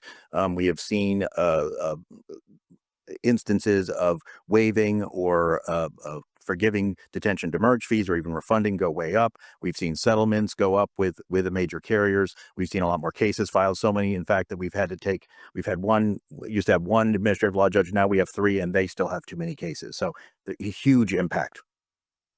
And are you concerned? I'll just end where I started. Are you concerned about freezing funding that has already been granted for port and infrastructure improvement right now, given what we're trying to do with American ports, so we can make stuff here and ship it instead of having it all come to us? That's a complicated question. I'll just say at the Federal Maritime Commission, we try to do an awful lot with less. As the New York Times reporter has pointed out, we are funded at approximately our entire annual budget, about 1 hour of the container ship industry's profits during the COVID pandemic. Because of that legislation and subsequent appropriations, that's more like 68 minutes now. It's still a fraction of it. I don't know where, and I don't believe Okay, well, of course, we only found this out 12 hours ago at midnight from an unknown bureaucrat. So our hope is that we will be able to give you those numbers to show what will happen to infrastructure if we simply freeze funding for all of these things across America. Thank you. Thank you, Senator Budden. Thank you, Mr. Chairman. Again, thank the panel for being here. It's good to see you all. Mr. Sola, the November 2024 report from the U.S.-China Economic and Security Review Commission, it details China's efforts to deepen ties with countries across Latin America and the Caribbean. So, Mr. Chairman, I'd like to ask unanimous consent to enter that report into the record. Mr. Chairman, if that's okay, without objection. Okay. All right. Thank you. All right. I think it's important to view the Chinese Communist Party CCP activities in the Panama Canal Zone in the context of CCP's broader efforts to further access Latin America's markets and obstruct American interests in our own backyard. Mr. Sola, would you agree with that? That you see the CCP activity and hopefully to interrupt America's interest in the region? Definitely an economic interest, Senator. I was able to travel there a few years ago to see this firsthand and see the CCP's encroachment. So, in your experience, are there noticeable differences in port operations when they're controlled by Chinese companies and financed or backed by Chinese loans? And if so, would you explain that? We have a wonderful example because we have a U.S. Port there, SSA, out of Washington State, that I actually worked on the development of that many years ago and helped develop that. That used to be a former United States Navy submarine base, and we converted that. As far as the 2 ports that we have, they're completely different. We have one as a major infrastructure footprint and also a container port that's moving 4 million containers a year. That is almost, I mean, that's really phenomenal amounts. That's more than Miami, Fort Lauderdale, and You probably got to get Tampa and a little bit of Jacksonville in there to get that type of volume. And on the other side, we have a very small port, but it's a very strategic port on the Atlantic. So how are the operations done? Yeah, I don't know how they don't make money. I mean, if you want to come to right down to it, is if they've been operating the port for 20 years and they say that they haven't made any money, so they haven't been able to pay the government. That's what concerns me, is that I believe that we're on a level playing field with the American ports. Appreciate that, Mr. Kramick. What would be the consequences for U.S. trade and for the U.S. economy if access to the canal was suddenly revoked or significantly decreased for U.S. shippers? It would be pretty catastrophic, Senator. And we have a good example. I mean, we've experienced that with the denial of the Red Sea right now. Being able to use that, and as Chairman Maffei said, having to go around the continent of Africa, 40% longer voyages, significant more costs and crew maintenance, fuel, and even emissions. Do you have a ballpark of the difference if they're able to transit the canal versus go around South America? I don't have a figure. I can tell you it in days, and it depends. So it's about 30 days if you can go through the canal, about 40 days right now, because we can't use the Suez Canal if you want to go and go from, say, Asia cargo going to U.S. East Coast. Thank you. Mr. Soul, another question. China's pouring billions of dollars into infrastructure projects all over Central and South America. And one example is in Ecuador. China made a deal with them to fund a $3.4 billion hydroelectric dam. There's 17,000 cracks already, and there's a lot of corruption. Ecuadorian officials, they've been imprisoned, sentenced on bribery charges. Using that as an example for the region, the strategy of China is clear to take, and this is in the words of an Ecuadorian minister, the strategy of China is clear that they want to take economic control of countries. In Panama, for instance, it's about 7.7% of their GDP, as I understand it. So with using Ecuador as an example, should Congress be concerned that China could extract significant leverage over Panama, given the outsized role and revenue from the canal that it plays in their finances? Did you turn your microphone? Yes, Senator, it very well could. And I believe that we are in a very fortunate position now with Secretary Rubio, who knows the area very well and also knows China. Thank you very much, Mr. Chairman. Senator, can I just say you should also look at the port of Chansey in Peru. It'll fit that pattern. Thank you very much. Of Chinese investment. Thank you. Thank you. Senator Kim. Thank you, Chairman. Thank you to all of you for coming on out here. I'll be honest with you, when I talk to some of my constituents in New Jersey about this, they mostly understand this issue right now because of the words of President Trump. So if you don't mind, I just kind of wanted to start there and work backwards. So Chairman Sola, President Trump said, quote, China is operating the Panama Canal. We didn't give it to China. We gave it to Panama, and we're taking it back. I guess I just wanted your assessment there. Is China operating the Panama Canal? Chairman, Senator Kim, I never discredit anything that President Trump says.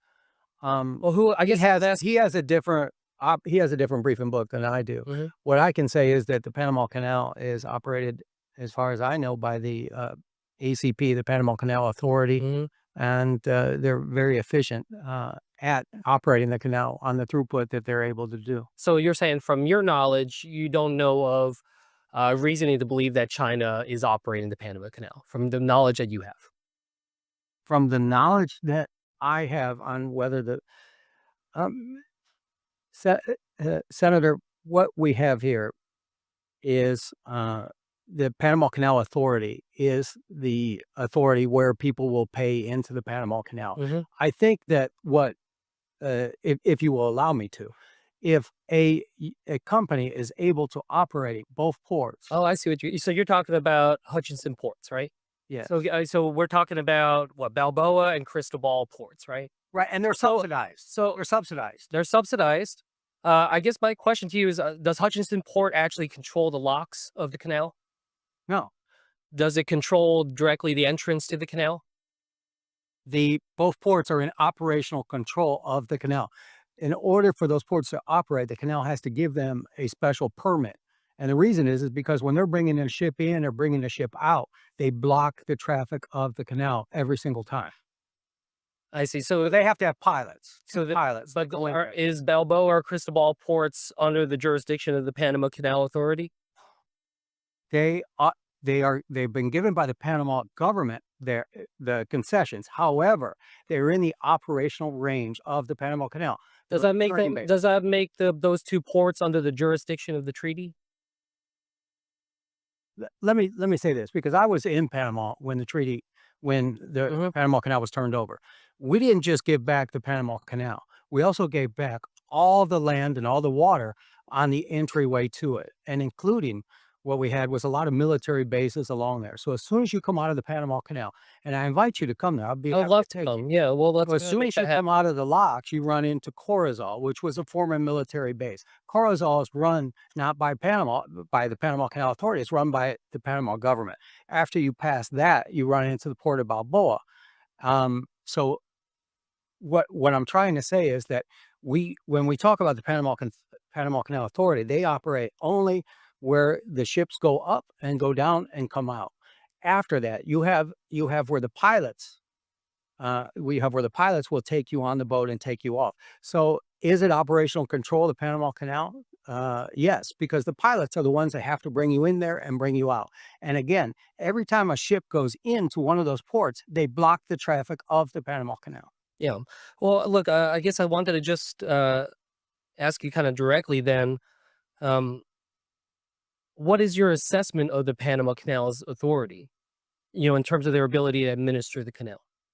I think the Panama Canal Authority and their independence is, if you read my opening statement and my written statement, they've done a fantastic job. And Panama has been running the canal for 25 years. They've given $28 billion to the coffers of the government in those 25 years.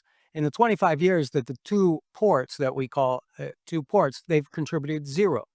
So I don't understand why Panama would allow those two ports to operate and put into jeopardy what they have the operations that they do have in the canal. I want to just end here on this, because I thought you had a really poignant point in your written testimony where you said, we must protect the independence of the Panama Canal Authority. Any efforts by other interests in Panama to diminish the independence or professionalism of the authority must be stopped. And I would just venture to say, as we talk about this as a committee, as a government, that we should try to follow those same words as well. We try to have nuance and precision with the words that we use.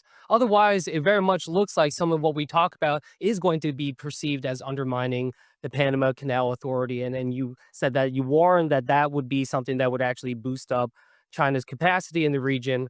So I just ask, as we deal with this going forward, that we be precise about it and try to make sure we're talking about exactly what we're addressing. And specifically what I was talking about is the board of directors of the Panama Canal.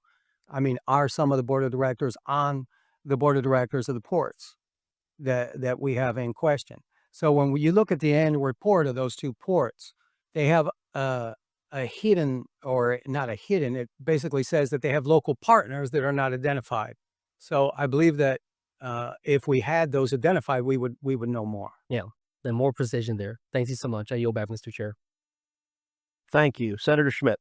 Thank you, Mr. Chairman. I want the committee to just imagine that Taiwan is under siege. The CCP, determined to crush Taiwan's resistance and prevent a U.S. response, activates a multi-pronged strategy, leveraging its control over global ports and shipping infrastructure. At the Panama Canal, one of America's most vital trade arteries, handling 40% of U.S. container traffic, Chinese-controlled ports at both ends suddenly close. Ships carrying food, oil, and military supplies are turned away because of technical difficulties, paralyzing the global economy. Gasoline prices soar, supermarket shelves empty, and supply chains collapse within days. China's state-owned ZPMC, which supplies 80% of U.S. port cranes, has equipped their cranes with cellular modems that create exploitable vulnerabilities. These cranes at U.S. ports mysteriously malfunction, halting critical operations. Factories close, millions lose their jobs, the economy grinds to a halt. While this scenario may seem hypothetical, it is entirely plausible. Therefore, the canal must remain neutral, and the U.S. must ensure the CCP does not encroach on our vital economic and national security interests. In 2017, Senators Markey, Schatz, and Rubio urged President Trump to address China's aggressive maritime actions. Their warnings apply today as China's growing control over critical infrastructure, ports, and strategic waterways like the Panama Canal pose an unacceptable threat. America is sleepwalking into a carefully laid Chinese trap. And fortunately, people like President Trump aren't falling for it. I'm glad he's raised this issue. This dangerous complacency must end. That's why last week I introduced a Senate resolution to safeguard the Panama Canal from Chinese influence. It calls on Panama to expel Chinese entities in foreign control and honor its neutrality under the 1977 transfer agreement. The cost of inaction is too great. And I'll offer this up for anyone, but I think the biggest concern here is this Belt and Road Initiative. We've talked about it creating a debt trap, which is true. And building a bridge in Bangladesh is very different than this. I mean, there are reports of, the CCP building airports, and then when people are critical of the CCP, all of a sudden flights are canceled. Controlling a grid, they can turn it off and they can turn it off. And there's just no way on God's green earth that China can control the Panama Canal. And so however you want to define it, and I hope my Democrat colleagues, this is an issue that affects America that should not be partisan, and I hope they're not blinded by the fact that President Trump has come out so boldly on this. But we shouldn't tolerate this. The witnesses have stated they have operational control. We can get into the semantics of the Port Authority versus the control, but operational control of the Panama Canal is real by the CCP. The witnesses have also stated that a Chinese company got a sweetheart deal, a no-bid contract for operational control ultimately of these ports. So I guess I want to ask, because I've talked too long, I don't have much time for questions, but Professor Kantorovich, I do want to ask you, as it relates to the treaty, and I'm glad Senator Cruz or Chairman Cruz has called this up, because there are real concerns about treaty violations here. What are the most blatant? What are the most obvious? Is it the unfair? Is it the fact that we're being charged more? Is it the fact that these are Chinese-owned companies that are controlled by the CCP? What are the top 2 or 3 reasons that you would argue that they are in fact in violation of the treaty? So again, I think the charges and fees are less of an issue because they don't discriminate across countries. We pay more because we use more, but it's not nationally discriminatory. The presence of Chinese companies, especially Chinese state companies, but not limited to them, do raise serious issues and concerns for the neutrality of the treaty. And I should point out, in relation to some of the earlier questioning, the canal, for purposes of the neutrality treaty, is not limited just to the actual locks of the canal and the transit of the of ships to the canal. According to our Annex 1, Paragraph 1 of the treaty, it includes also the entrances of the canal and the territorial sea of Panama adjacent to it. So all of the air activities we're talking about are within the neutrality regime, the geographic scope of the neutrality regime in the treaty. So this is out of time, but the most dead-on hit here is the treaty specifically prevents foreign operations, and that's exactly what we have. Yeah, so to the extent these companies are in fact de facto controlled by China, this is something that could threaten the neutrality regime of the treaty. Okay. Senator, may I make a point of clarification? Sure. You said that we all said that China had operational control. I don't believe that China currently has operational control over the Panama Canal. I'm not sure if any. No, I didn't say all of you did. I said one of the witnesses. All right. I will, but let me say this. I did agree that there was a threat posed by this ownership. I do think, though, that if your assumptions are correct, you are way understating the problem. That's right, understating the problem, because they also then control the Suez Canal and the Mediterranean Sea. And I actually have to admit, I'm a little confused as to why some of the senators asking these questions, Senator Blackburn, aren't more concerned about the biggest port in the United Kingdom being run by the Chinese. Petraeus in the port nearest Athens, one of the biggest ports in the Mediterranean, is not just run by a Chinese-linked company. It's run directly by a Chinese-owned company. And I was there. So you're on to something, but if you're just focusing on Panama, that's only part of it. No, I agree with you. I think the difference here is that we gave it away. Huge mistake. Both Missouri senators voted for it back then. Huge mistake. But the one thing we got out of it, was a guarantee of neutrality. And that's the issue here. Thanks. Thank you. Senator Curtis. Thank you, Mr. Chairman. Great hearing. Appreciate this opportunity today. I'd like to touch on something I haven't heard discussed today, and that is, unfortunately, China is not the only hostile country that exploits Panama to endanger our national security. Iranian vessels under the Panamanian flag registry have been a problem for many years. Chairman Sola, can you explain how Panama has enabled Iran to evade our sanctions? Yes, thank you, Senator. About a year ago, when we were having this drought issue, there was also a lot of focus on Iran and how they were funding Hamas and the Houthis because they were attacking the Red Sea. What we found was, or what the United States has found, is that Iranian vessels are sometimes flagged by Panama in order to avoid sanctions, so that they could sell the fuel that they have, and then they can take that money and then they can use it as they wish. Panama at the time had a very complicated process to deflag the vessels. There was an investigation, there was an appeals process. By the time that we would, OFAC or the Treasury would go ahead and identify one of those vessels, by the time that they were doing the appeals and stuff like this, they've already changed flags to somewhere else. So when we went to Panama, we met with the Panamanian president. And I must say that we were very impressed because he was 30 minutes late, but he was breaking relations with Venezuela at the time because the election was the day before.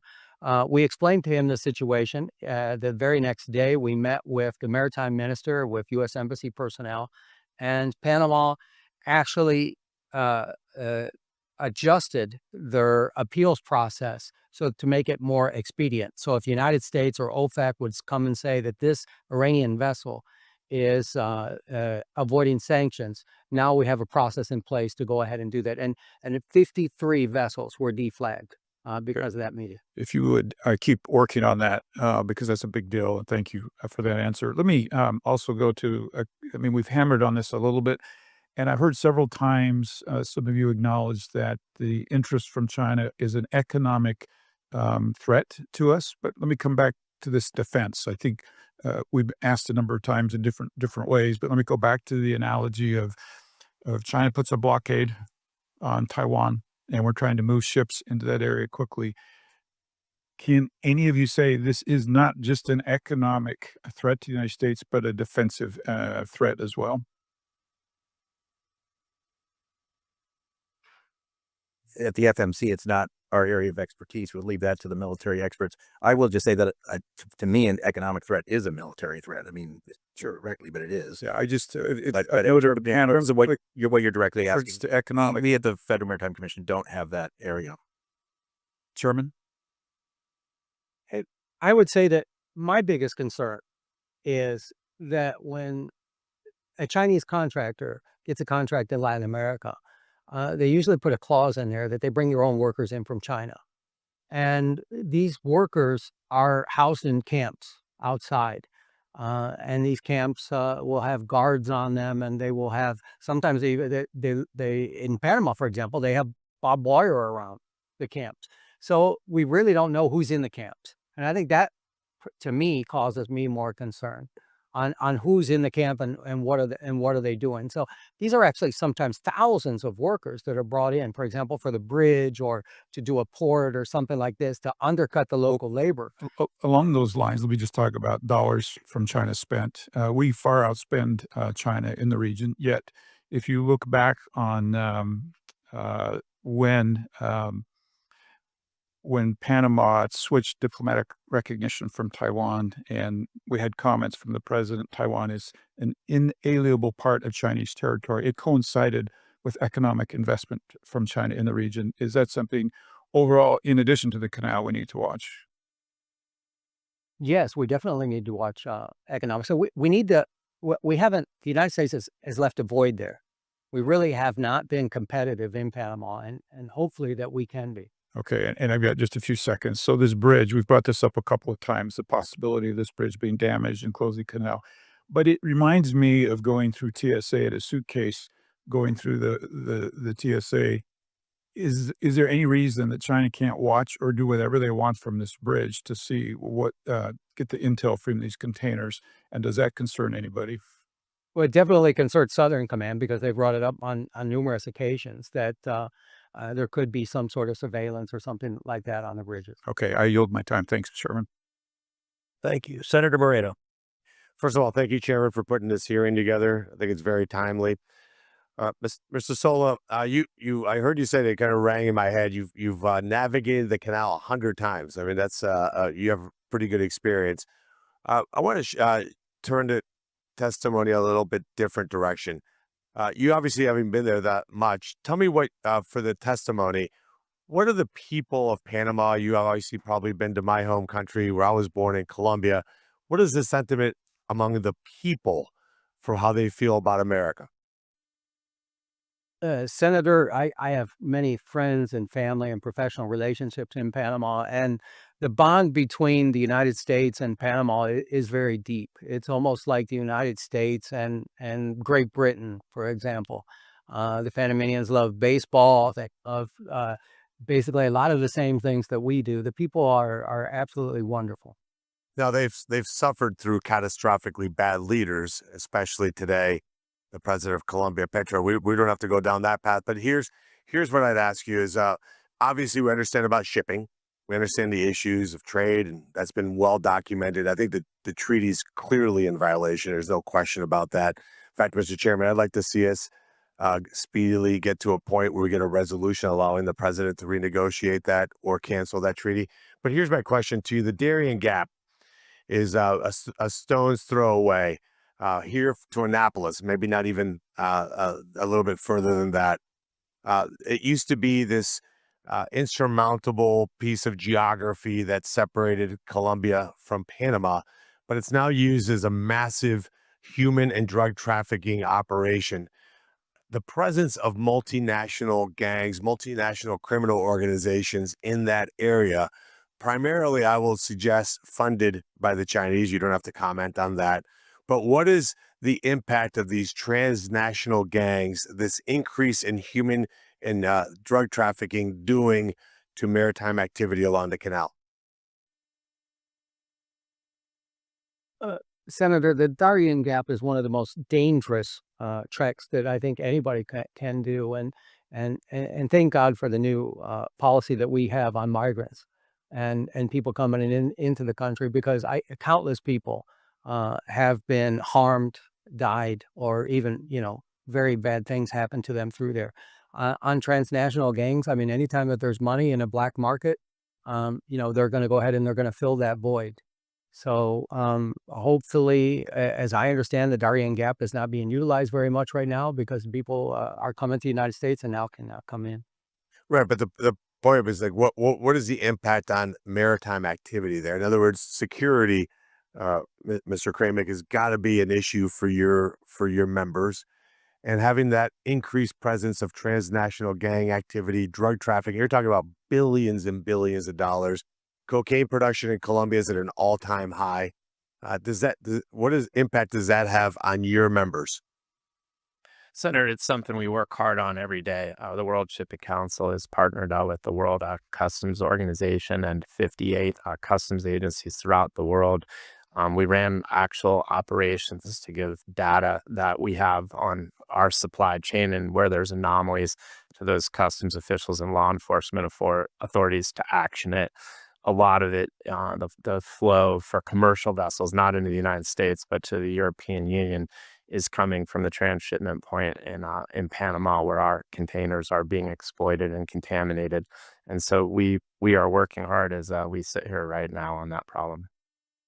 And of course, the point I'm making is that China's influence there, whether we want to make it a technical question as to what control means, it doesn't matter. When you have Chinese companies operating on both sides of the canal, having influence there through drug trafficking, they bring basic chemicals into Mexico, which makes its way here as fentanyl. You have enormous Chinese influence in Central and South America. And Mr. Sol, I go back to you with my final question. Do you think fundamentally the problem here is that America's just failed to engage properly with Latin America? Yes, I do. I believe that we have not had a presence there for long enough. The State Department has designated countless past Panamanian presidents for corruption, but we haven't had the DOJ go ahead and have any convictions on those. I think that if we did have a conviction one way or another, I think that that would change the narrative quite considerably. And so just one quick follow-up. So if the U.S. took control back of the canal, if that territory was completely controlled, protected by the United States of America, what influence could we have in solving a variety of problems, the shipping ones that we've talked about, but also having U.S. presence with military backup there in Panama, preventing transnational organizations, preventing human trafficking, preventing drug trafficking? Wouldn't that be celebrated among the free world as something that would be absolutely a net huge positive to that area? Well, I can say this, that is probably one of the top contraband areas in the world just because of its geographical location and the amount of containers that they move. So I think any time that we can lower the amount of contraband being distributed around the world, we'd be doing a good service. So, Mr. Chairman, like I said earlier, we ratified that treaty here in the United States Senate. I'd love to see us de-ratify it. Thank you. Senator Capito. Thank you, Mr. Chairman. Thank you all for being here today. Really interesting hearing. In the year 1913, the governor of West Virginia said that the Panama Canal would be critical to the state's coal industry. What was then true is still true today. 11% of the cargo that goes through that canal is coal. Chairman Solly, thank you for your military service and for your great insight into this, into Panama. I know that the draft restrictions have been brought up already today, but the fact that bulk goods like West Virginia coal and other forms of energy cannot always be fully loaded to go through the canal is a major problem. I know they're investing about $900 million to try to make the canal more resilient, but what ways can we ensure that our state's energy exports are actually getting where they need to go when they need to get there? That's a very good question, Senator. And the bulk and the coal are probably the most affected by the draft restrictions that we have. The container ships and the passenger vessels have a much lighter draft. We talked extensively with the Canal Authority and also with the government of Panama on how they need to add water to the fresh water to the system. They're losing about 1 or 2% a year. So if they continue this way, the Panama Canal will be severely diminished by up to maybe 40% by 2050. So fresh water is definitely the key to this. I know that they are working with the Army Corps of Engineers. We've seen some of those studies, and they've put a variety of options out there for the Canal Authority to go ahead and take advantage of.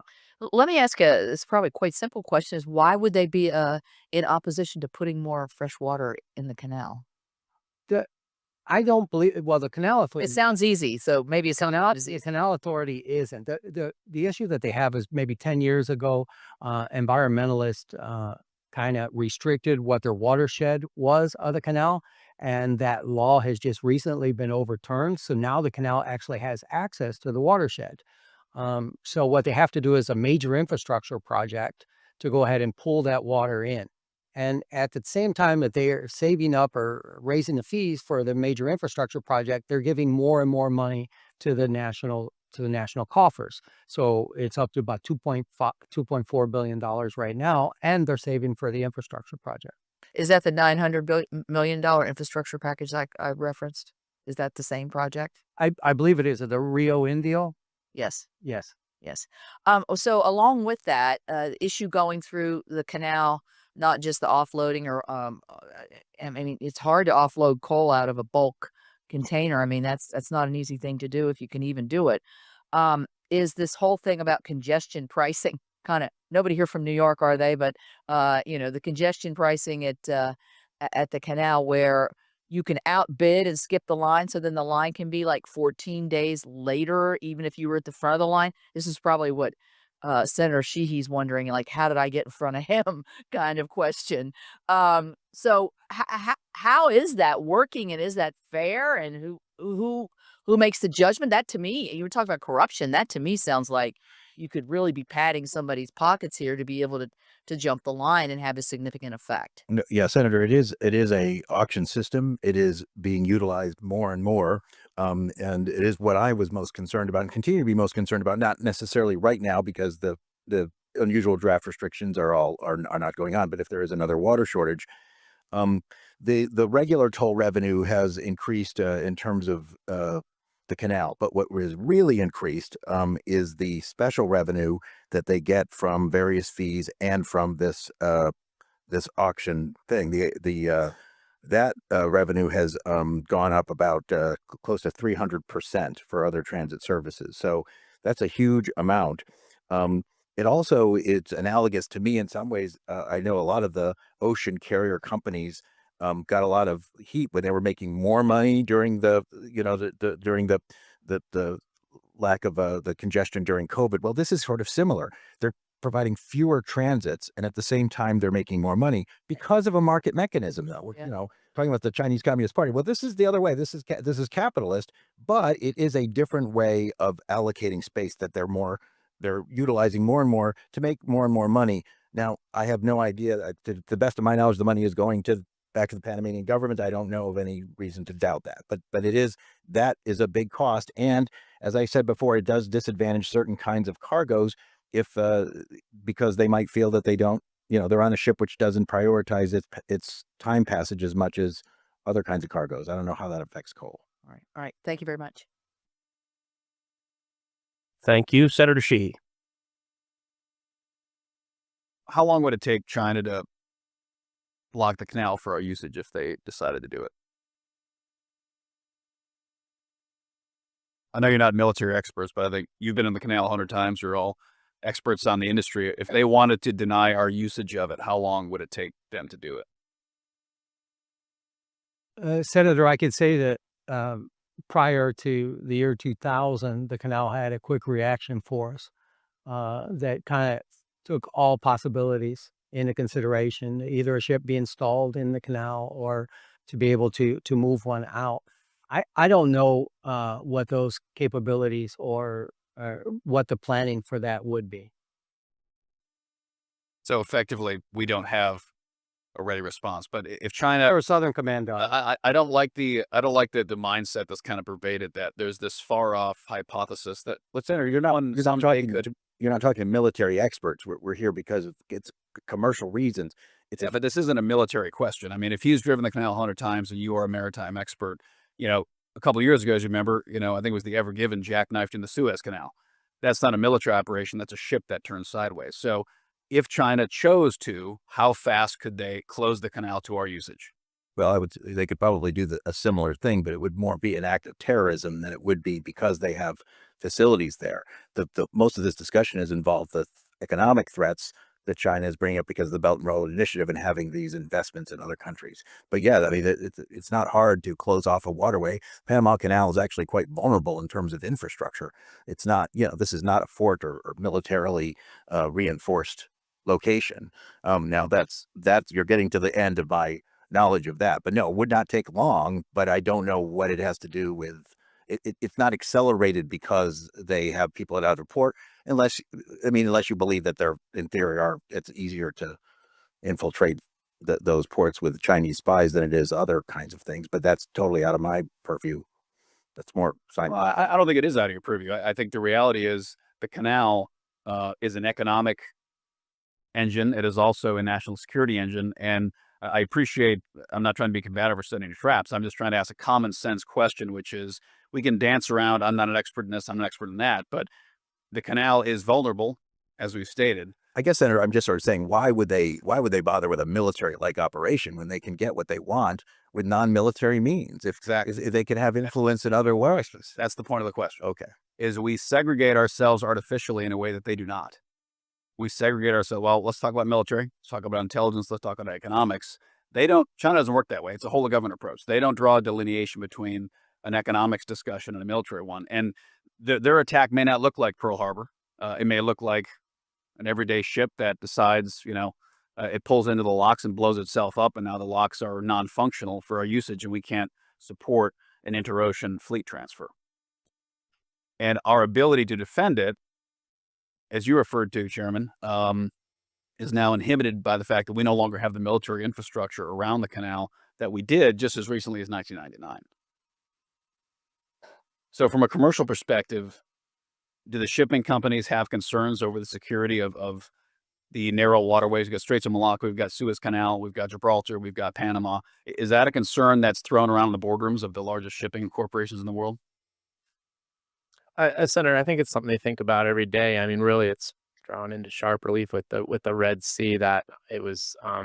It's what I call a pink flamingo. Like there's black swans that just come up, and there's pink flamingos that you can see but you don't act. But no one really thought a whole lot that one of the most important waterways in the world could be denied, and moreover that it could be denied for such a sustained period. The good news is that. And denied, I might add, by a disaffected non-state actor of Bedouins running around with rocket launchers, who also managed to beat us in a 20-year war in Afghanistan. But my point to saying all this is we're just debating operational control of the canal. Yet it seems very clear to all of us that a very simple act can debilitate the canal and eliminate our ability to use it in a matter of minutes with no warning. And we have no ability to intervene or stop that. To me, that means we do not have operational control of the canal. Thank you, Chairman. Thank you. I'm told Senator Young is on his way, so I'm going to ask a couple of questions and give him a few minutes to get here. Chairman Sola, you have a deep understanding of Panama and the canal from personal experience, in addition to your work on the Federal Maritime Commission. One example of China's influence with the Panamanian government was the effort to seize land near the Pacific end of the canal to build a new Chinese embassy, including your land. Can you describe your personal experience, including how Panama ignored property rights as it sought to appease China with the new embassy? Yes, Senator. About 10 years ago, the maritime business of my family expanded tremendously. And we were given a concession to build a marina on the Pacific area of Panama. We also incorporated a cruise component to that. We brought the cruise companies to Panama. This would have been the very first cruise port in the Pacific. We spent millions of dollars on consultants with Atkins Global, Moffett and Nichols, all the best consultants in the world. And everything was fine. When Panama turned over to Belts and Roads, they told us that concession was going to be nationalized. Then what they did is they rescinded our concession for the property. We were going to build the cruise port for $30 million, U.S. private funds. They gave the concession to a Chinese competitor and paid the Chinese competitor to date $300 million to build that cruise port. It's going to take the Panamanian people 375 years to get it back. I'm from Miami. That's the most expensive cruise port in the world, by far, by passenger. In addition to that, they took where our land is going to be for the marina. They designated that to be the embassy for the People's Republic of China. So what happened next is absolutely appalling, because when I went to the U.S. Embassy and I went to Commerce Department, they told me to fill out a complaint. When I filled out the complaint, I went to my senator at the time, was Bill Nelson. And I remember that I was denied being able to even file a complaint because the land that the Chinese embassy, or the land that was going to be used by the Chinese embassy, my environmental permit for the marina was going to expire in 6 months. So the United States Commerce Department would not even allow me to file a complaint. So I brought that issue here. And thanks to the good work of, at the time, I think it was Chairman Nelson and Chairman Wicker, that we were able to unwind that. After about 6 years, Panama did the right thing and returned the land to my family. Very instructive. Senator Young. Thank you, Chairman, for holding this important hearing. Thank you, gentlemen, for being here. The Panama Canal underpins our current economic strength and national security. When 40% of U.S.-bound container traffic depends on a single waterway, we cannot afford unilateral toll hikes that choke out competition and leave our smaller carriers or our Midwestern exporters on the hook. For instance, in my home state of Indiana, manufacturing firms and farmers rely on consistent, reasonably priced shipping routes to move heavy machinery, auto parts, and ag products like corn and soy. If the Canal Authority's auction system prices them out, the ripple effects in American jobs and supply chains could be devastating. Chairman Sola, given our enormous stake in the canal's operation, do you believe Congress or the FMC should more aggressively use existing legal authorities or even create new legislative tools to block or penalize toll practices that disproportionately harm U.S. shippers and exporters? Thank you, Senator, for the question. And I grew up in Goodland, Indiana, so that you know. Fantastic. I do believe that we should continue to monitor the situation, and if we do need more regulations or statutes, that we would come back to Congress because we get our marching instructions from you. Moving the agricultural products that we get out of the Midwest all over the world and through the country. Not only do we focus on the Panama Canal, but we also focus on about $5 trillion worth of goods coming in and leaving the United States here at the Federal Maritime Commission. So it's definitely one of our main concerns. Well, thank you. I'm not surprised. I always tell people Indiana is a maritime state. If you think about our dependence on the waterways and our shipping lines and all the rest. So you're certainly proving that. But so we will stay in touch. And if you in the future would like to outline any mechanisms or measures that you think would be effective to help ensure fair treatment for our interests, please let me and others on this committee know. When the two Panama Canal treaties were signed, we lived in a different world, one where Chinese state-backed actors didn't wield strong influence over global infrastructure, and issues like drought were rarely factored into international agreements. As we all know, times have certainly changed, but the United States is still the canal's biggest customer, and quite frankly, we have every right to expect an operational framework that acknowledges our modern security and economic challenges. States like Indiana, with robust exports, feel these impacts, even if we're far from the canal itself. Chairman Sola, and then I'll allow others to respond. In light of evolving conditions, especially increased foreign investment from China, do you believe the U.S. should explore a more comprehensive update or supplemental protocols to these decades-old treaties?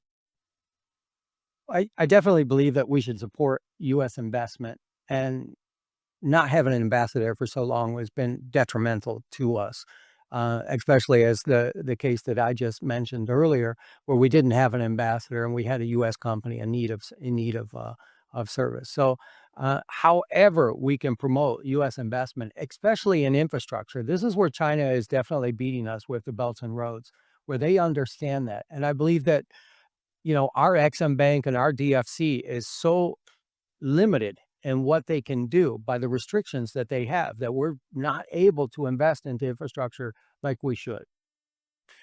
I hope the administration will prioritize this ambassador spot as nominations are made. I hope we'll prioritize it in the Senate. My colleagues on the Democratic side of the aisle will be warm to that nomination and moving it quickly. Something both parties, frankly, have fallen short on in recent years is prioritizing these. But other comments, Mr. Maffei? Yeah, well, Senator, it won't surprise you since you and I served together in the House that I actually am pretty bipartisan. I agree with the chairman on what he said.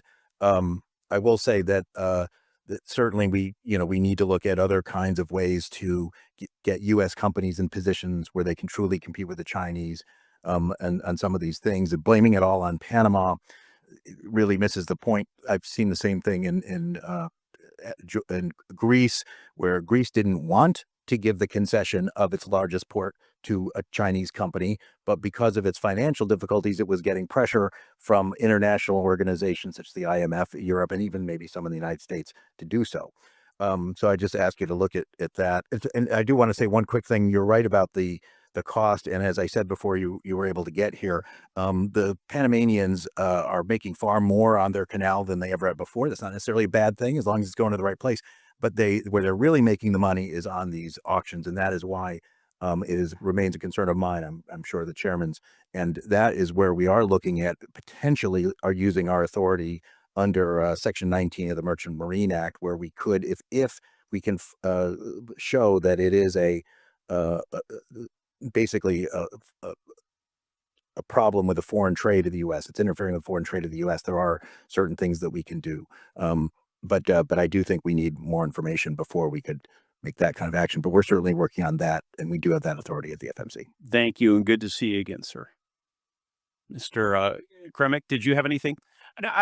We'd had discussed, Senator Young, some of the infrastructure projects to make the canal more sustainable and viable, and how the United States, the U.S. Army Corps of Engineers, has already done some feasibility reviews of those projects.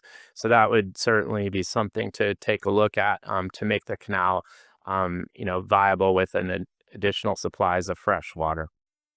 Thank you, Chairman. Senator, if I may. Sure. Senator, sorry.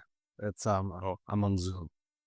You spoke about renegotiating the treaties, and I think one of the things about treaties as an instrument of governance is they're not very flexible, and they don't really have automatic processes typically for easy amendment.